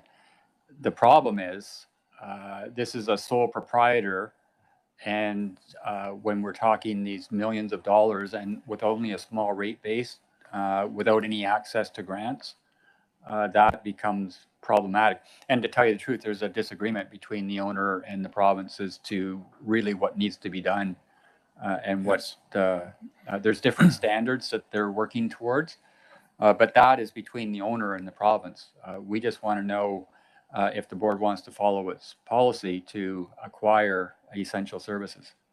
Or do our due diligence to acquire before acquiring. Director Gettins. Thanks. So I know that we've got two things to vote on here, and I think that initially voting on the first part here, but I do have questions about the second part and paying for it, including referencing our acquisition policy. So do we want to do the vote first, or should I talk about the other motion that's not on the floor? Well, I guess it is a bit of a challenge to do one without the other. I tend to agree, but it can be done either way. Okay, so do you want me to hold my question till we get the second motion on the floor, or should I speak to it now? I'll leave that up. I'll speak to it now then, since I've got the mic on. I do have some questions about this. So without a doubt, I feel for the citizens here. I think we've all seen what's been going on there, and it's pretty challenging. I am struggling with the payment though, and I'm curious to hear about the staff recommendation around why all the electoral areas are paying for this. I understand that we can get the money back if there's an agreement. I don't know how close we are to the agreement, because I understand from acquisition policy that it's $1 that we're willing to pay for these types of things. So I don't know if that's changed at all since the last time the owner has spoken to any of us about what he's looking for the utility. In our policy, the method of funding an engineering assessment or a financial audit comes from electoral area rural project funds or the applicant. And so the electoral area rural funds would be an Area D fund, is my understanding from this.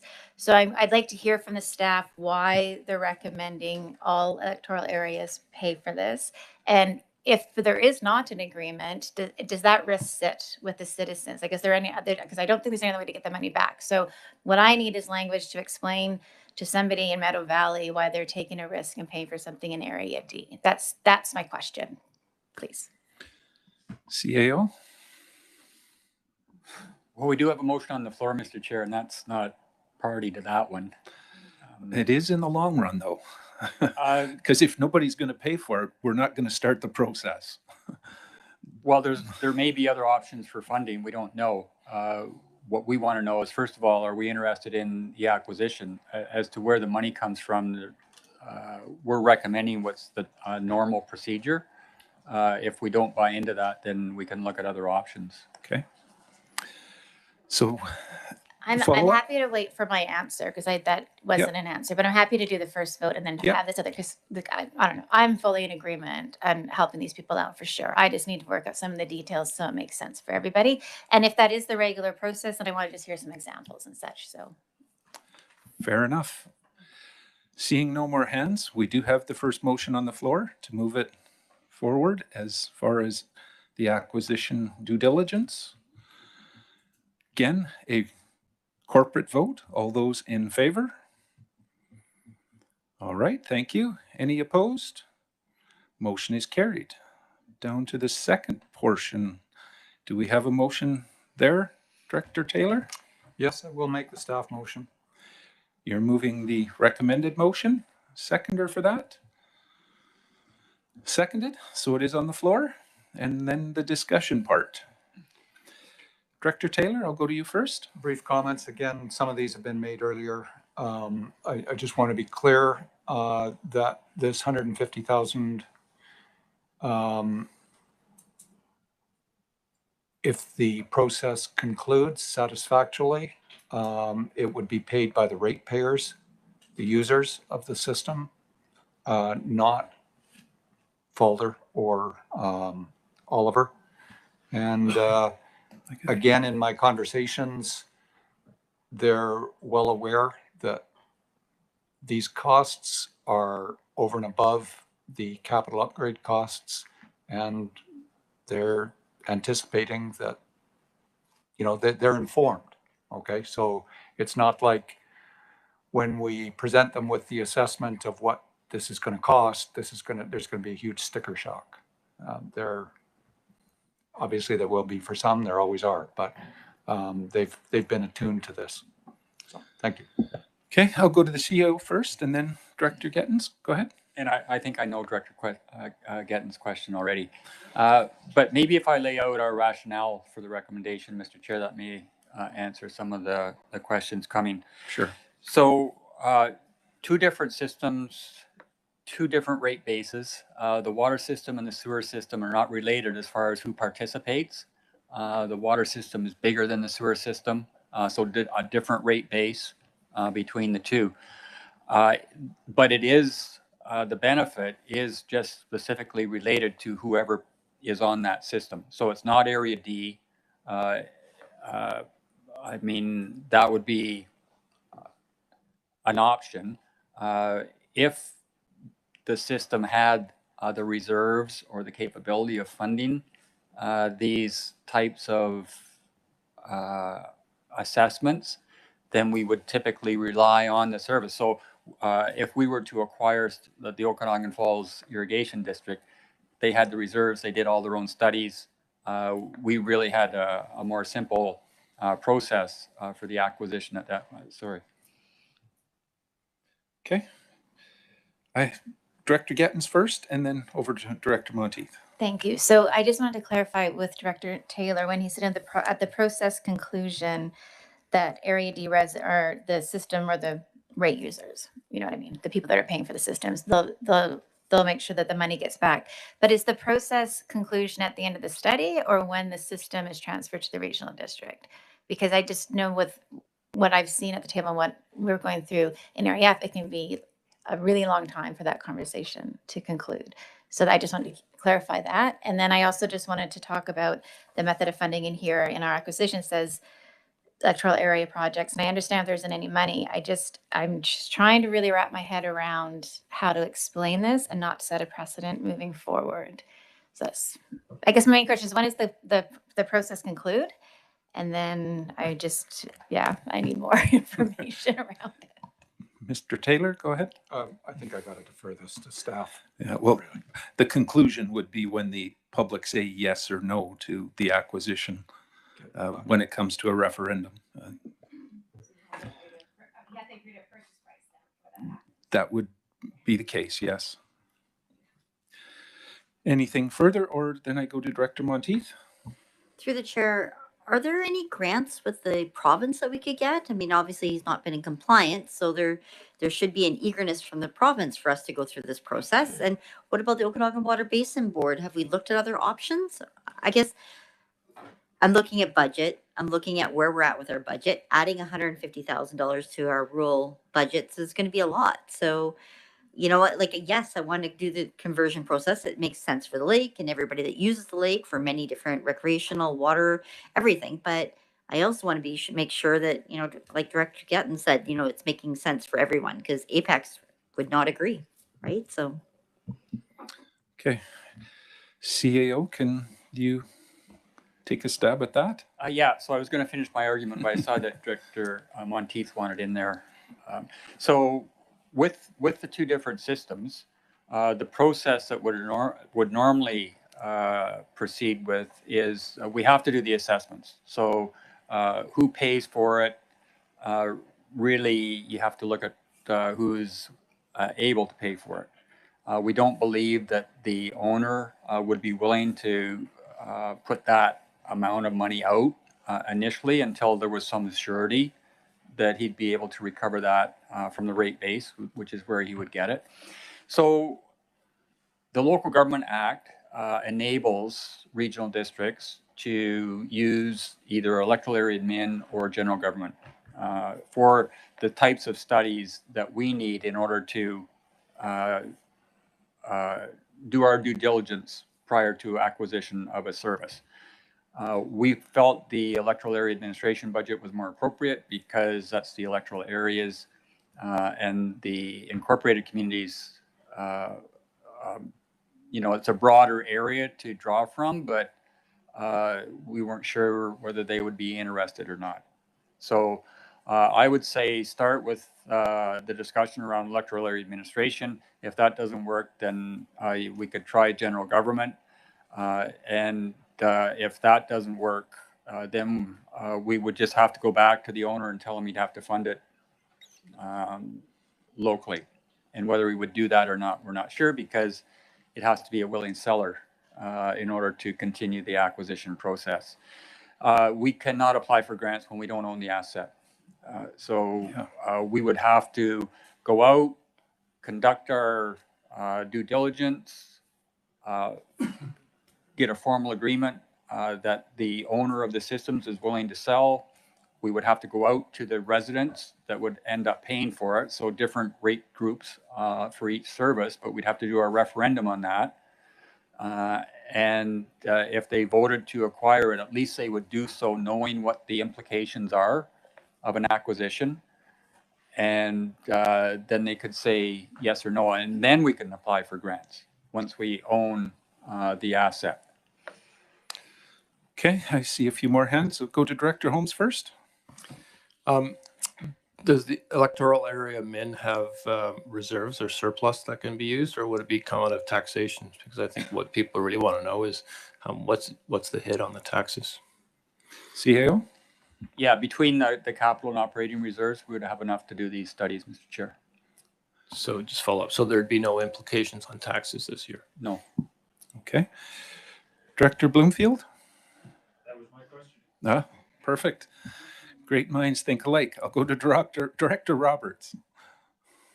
Yeah, thank you. That was part of my question as well. And I was wondering what is usually considered the turnaround time in regards to recouping the cost?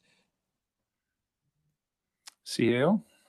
We could recoup the costs as soon as the service was established, Mr. Chair. Obviously, we'd have to fit it into a budget cycle. Yeah. But yeah, that's how we would do it.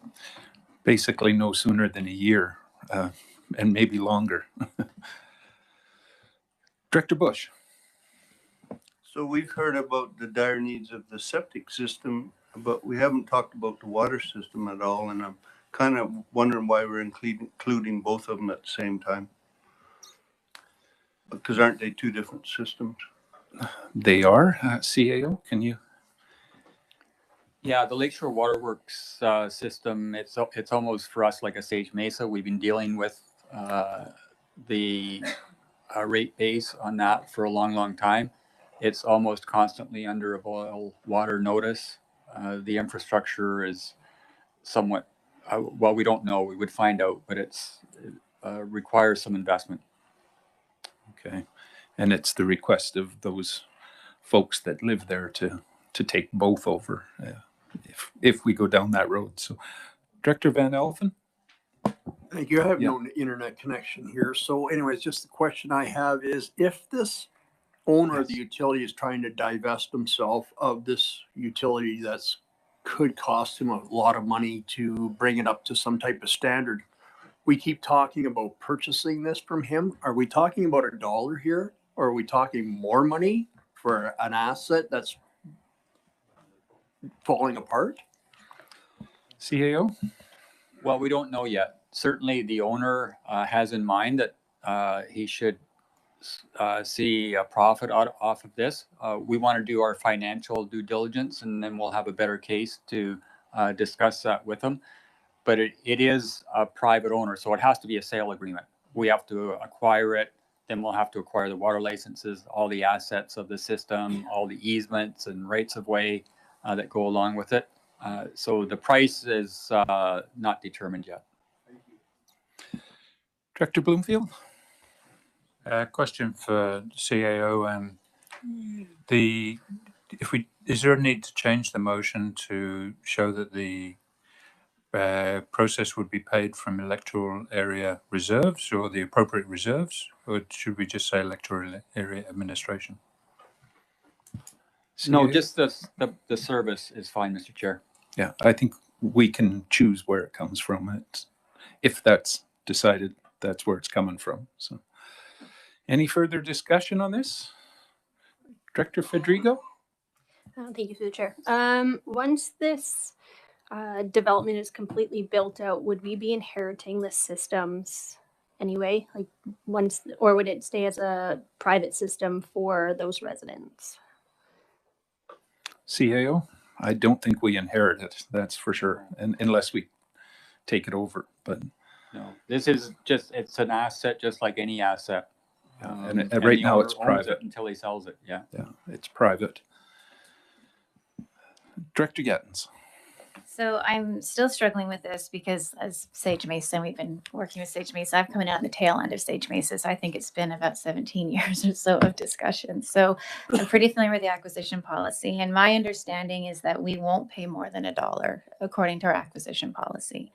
So if that's the policy, could we not get that agreement from the owner before we invest tax dollars, even if they're reserves, they're still tax dollars, into doing a study so we know what we're going to move forward on? My concern is that if taxpayers pay for the study, there's no skin in the game by the owner to leverage that study, and taxpayers could be holding on to this debt for, not debt, but paying for it without getting the money back for quite some time. And we have said no to nonprofits and other granting, people are coming to us asking for money. So I am really struggling with this. It's not that I don't want to see it for the citizens 100% and the owner for that matter, but I am struggling with that. We have a policy that's $1 and I don't know if we're close on price compared to what the owner wants. So is there a way to have that conversation prior to committing tax dollars to this? CAO? Yeah, sort of the chicken and the egg. We need the information from the assessments. We have no idea what sort of infrastructure improvements are going to be required on each system. We know they're problematic, but we don't know the cost of those. With, say, the Okanagan Falls Irrigation District, they'd already done their own due diligence before they came to us. And they already had their resolution from their rate base to borrow money to make the improvements. That's not the case with the two that we're considering right now. If I have just a quick follow-up then, thanks. About reserves, are there any reserves in Area D's rural projects that could go to supporting this? We don't keep reserves in the rural projects budgets, Mr. Chair. It would be a taxation. But again, it's the same deal, even though it's on a much broader base. These services don't apply to the majority, the large majority of Area D residents. They're specific to those 200 to 300 people on the systems. So it would be easier to spread it over the electoral area admin and then recover it into that. It's just a much larger pool. Okay. Director Coyne? I see your hand. Yeah, so I guess my question's to the CAO.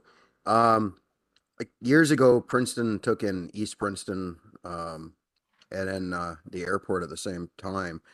The province at the time was pushing, I know it was different because they were their own little waterworks, but is there a possibility that this will get to the point where the province will step in and say, this is out of your hands now? CAO?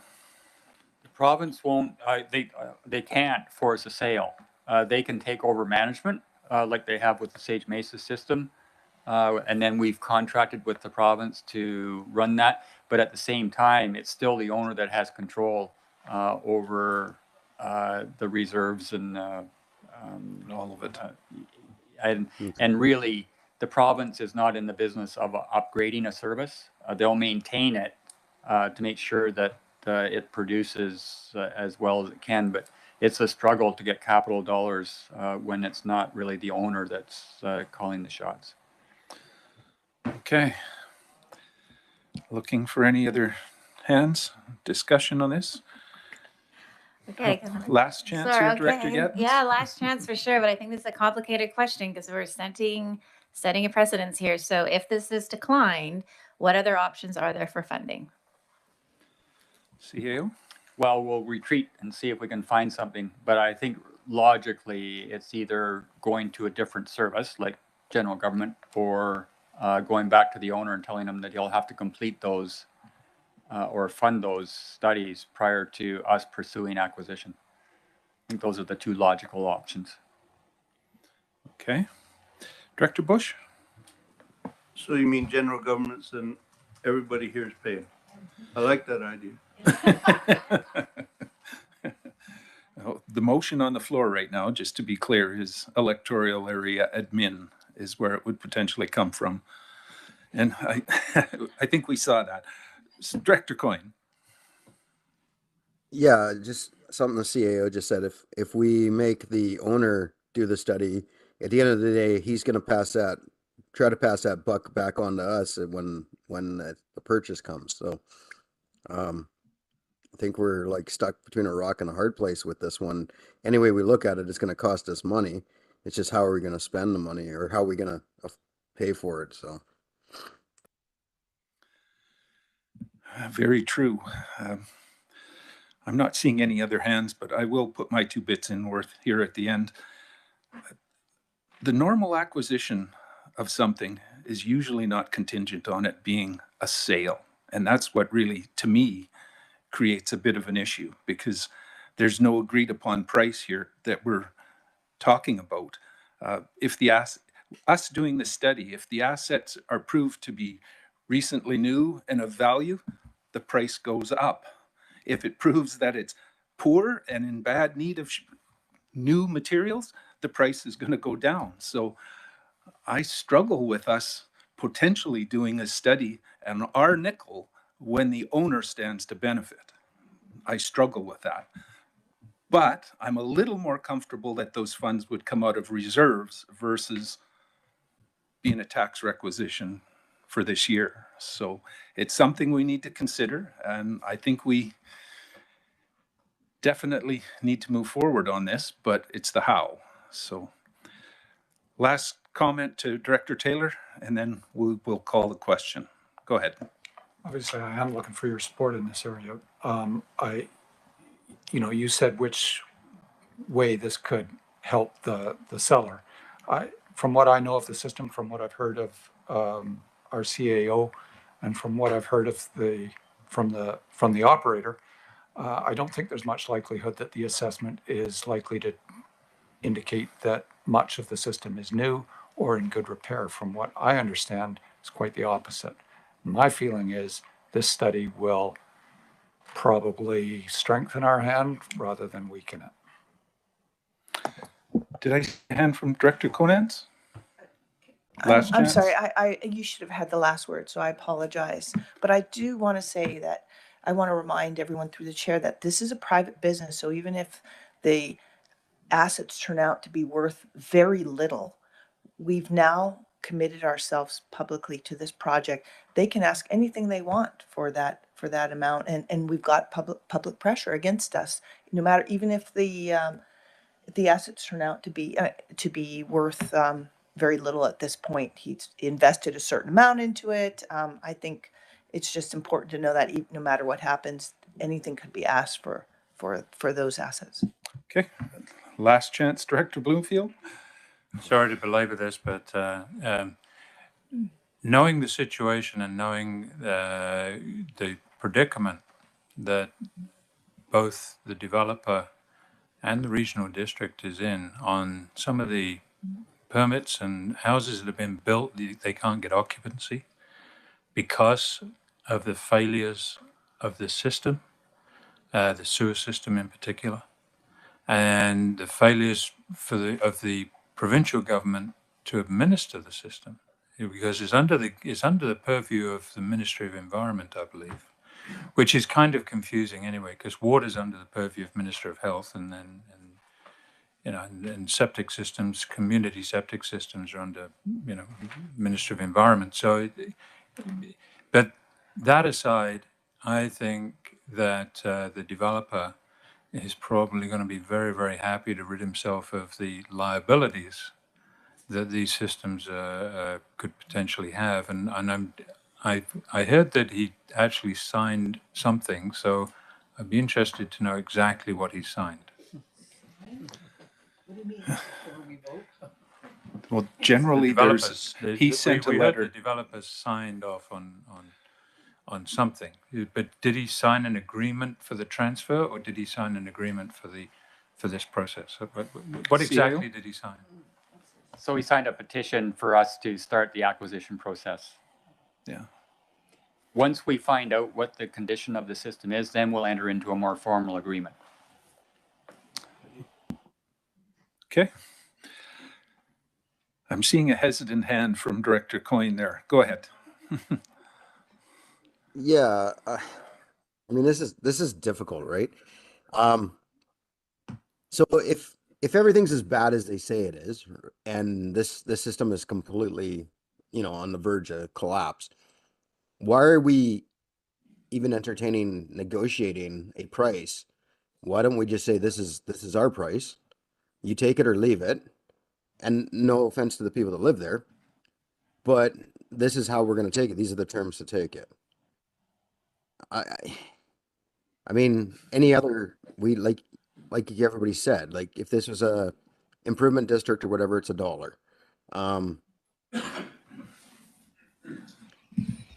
I mean, either way, I mean, it's whatever it is, but I'm just thinking out loud here, like who holds the cards, Yeah. us or them? I'll go to the CAO and then I've got a few more hands. So go ahead. We don't get any good systems, right? No, very For seldom. For a quasi-public system, either the volunteers are tired or just don't want to do it anymore. They can't get grants. With a privately held system, it's the same thing. Most times their system is just in such bad shape and they can't raise the money necessary to improve it. So they come to the regional district and we then do the due diligence. And I mean, we want to make sure before we go out and ask for a cent of those ratepayers on the system, we know what the implications are for them so that they can vote knowledgeably. And in this case, it seems like the rate base is interested in us providing that for them. Absolutely. I'll go to Director Bush and then Monteith, and then I am going to shut it down and we'll call the question. So I'm in favor of the study, and I think all we're talking about now is who pays for it. And I'm against just having electoral administration pay for it. I'd like to see everybody pay for it. Yeah. Our screens went down, but I still have the folks online on mine, so I can see what's going on. So, Director Monteith? No. It just went to sleep, I think. Go ahead, Director Monteith. You're okay? So we have had a thorough discussion. The motion on the floor is that the funds would be coming from electoral area admin at the moment. And this is a weighted corporate vote, but we'll just have a show of hands. And if we need to go down the weighting process or through the weighting process, we will. But it's one of those things. They get to spend our money potentially. Yeah, that's the fun of it, eh? All those in favor? Okay. Opposed? 1, 2, 3, 4. I guess need to see the names. Yeah, so I'm just gonna note the names. I know that the number, the weighting value is fine. The names of Okay, Director Federico, Bush, Monteith, Gettins, and who? Oh, okay, sorry, Director Roberts, and Director Stringfellow. Am I missing anybody? Okay, I believe that motion will carry. So there we are. Next, if there's anything left on our agenda, oh yes. Finance, Asset Management Software, CAO. Yeah, so this has been a long process for us as well. The federal government came out at one point and said, really encouraged all local governments to develop an asset management plan. And the provinces bought into that and started providing grants. And now have gone the next step and said, you're not really eligible for any grants unless you have an asset management plan. So we hired contractors and consultants, and we've been, I think we're on phase 4 of this now, which was the acquisition of software for the asset management plan. We went out for proposals, and we are recommending that we award this, and this was funded by an FCM grant, Mr. Chair. We are recommending that this be awarded to Universe Inc. for $203,106. Okay. Anybody prepared to make that motion? Mover, seconder, or moved, thank you. A seconder, thank you. We do have it on the floor. Any discussion? Maybe we talked ourselves out. This is one we definitely do need to move forward if we want any hopes of grants in the future. So it's almost shooting ourselves in the foot if we don't here. So call the question. Again, this is corporate. All those in favor? Thank you. Any opposed? Motion carries. That brings us down to CAO reports. CAO. Just an advertisement, Mr. Chair. When we do get back after the holidays, we do have a speaker coming in to talk about code of conduct on January 12th. So I'm thinking we may have the placeholder in your calendar out on that already, but Reese Harding, lawyer with Young Anderson, will come in for the day. This is a regulatory requirement for all local governments now, is that councils and boards review their codes of conduct if they have one, develop one if they don't. And we're going to wrap this around some of the other policies that we have, like bullying, harassment. And he'll come in, do his stuff, refer back to the UBCM responsible conduct for elected officials policy document that's out. And then we'll work specifically on our documents with his assistance.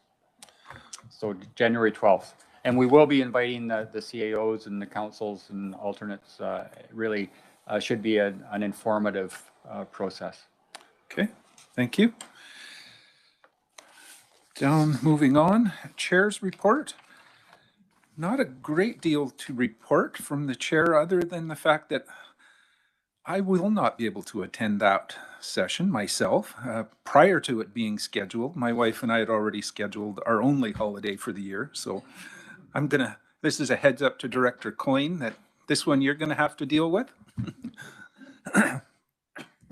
I wish I could be there because I do see it as a good, one of the more important sessions to probably deal with overall, but I'll try to maybe tune in remotely, but I'm not sure how that'll work from Mexico. So anything I can try. Board representations, nothing from municipal finance or municipal insurance. OBWB, anything there? No, there hasn't been a meeting yet. Okay. Okanagan Film Commission, Director Gettins? We're just in our AGM tonight. So I'll Okay. let y'all know next month. We'll have more there. Okanagan Regional Library, nothing? Sterile insect release, anything there, Director Bush? Nothing yet. No. Simia, Director Knodel, anything there? Shaking of the head, no. Starling Control, Director Bush? No, nothing. Hospital District, we discussed that this morning. Economic Trust of Southern Interior, anything there at this stage? Oliver Parks and Rec, it's got on here. Anything to report there? Nothing? Vermilion Forks, anything from that? Director Stringfellow, I would assume, but if you don't have anything, we can check with Director Coyne when he gets back. So, Director's motions. Any director's motions? Seeing none. Board members' verbal update. Anything to report from your areas, Director Gettins? Oh, no, not from my area. I just wanted to say happy holidays. Okay, to well, that'll everybody work and Happy too. New Year. That will work too. I would assume that's from everybody, but go ahead. I wanted to Director. say the same thing, best of the season and look forward to working with you all in 2023. Okay, Director Taylor. Go ahead. I just wanted to say I've only been with you for a couple of meetings now and had the opportunity to bring a fairly complicated file to you today. And I really appreciate the debate, the questions, and ultimately the decision. But I just thanks very much for the effort that you've all put into this. Thank you. Okay. Anybody else have anything to report? Seeing none, we will look for a motion to adjourn. Moved and seconded. All in favor? Great. Any opposed? We are done. Thank you, folks, for your patience and everything. Merry Christmas and all that. Oh, parking passes direct, or Miss, I was going to say director. Miss Malden has them if you're ready for them, so, or wanting one. So go see her, please. Thanks, everybody, and a Merry Christmas to you.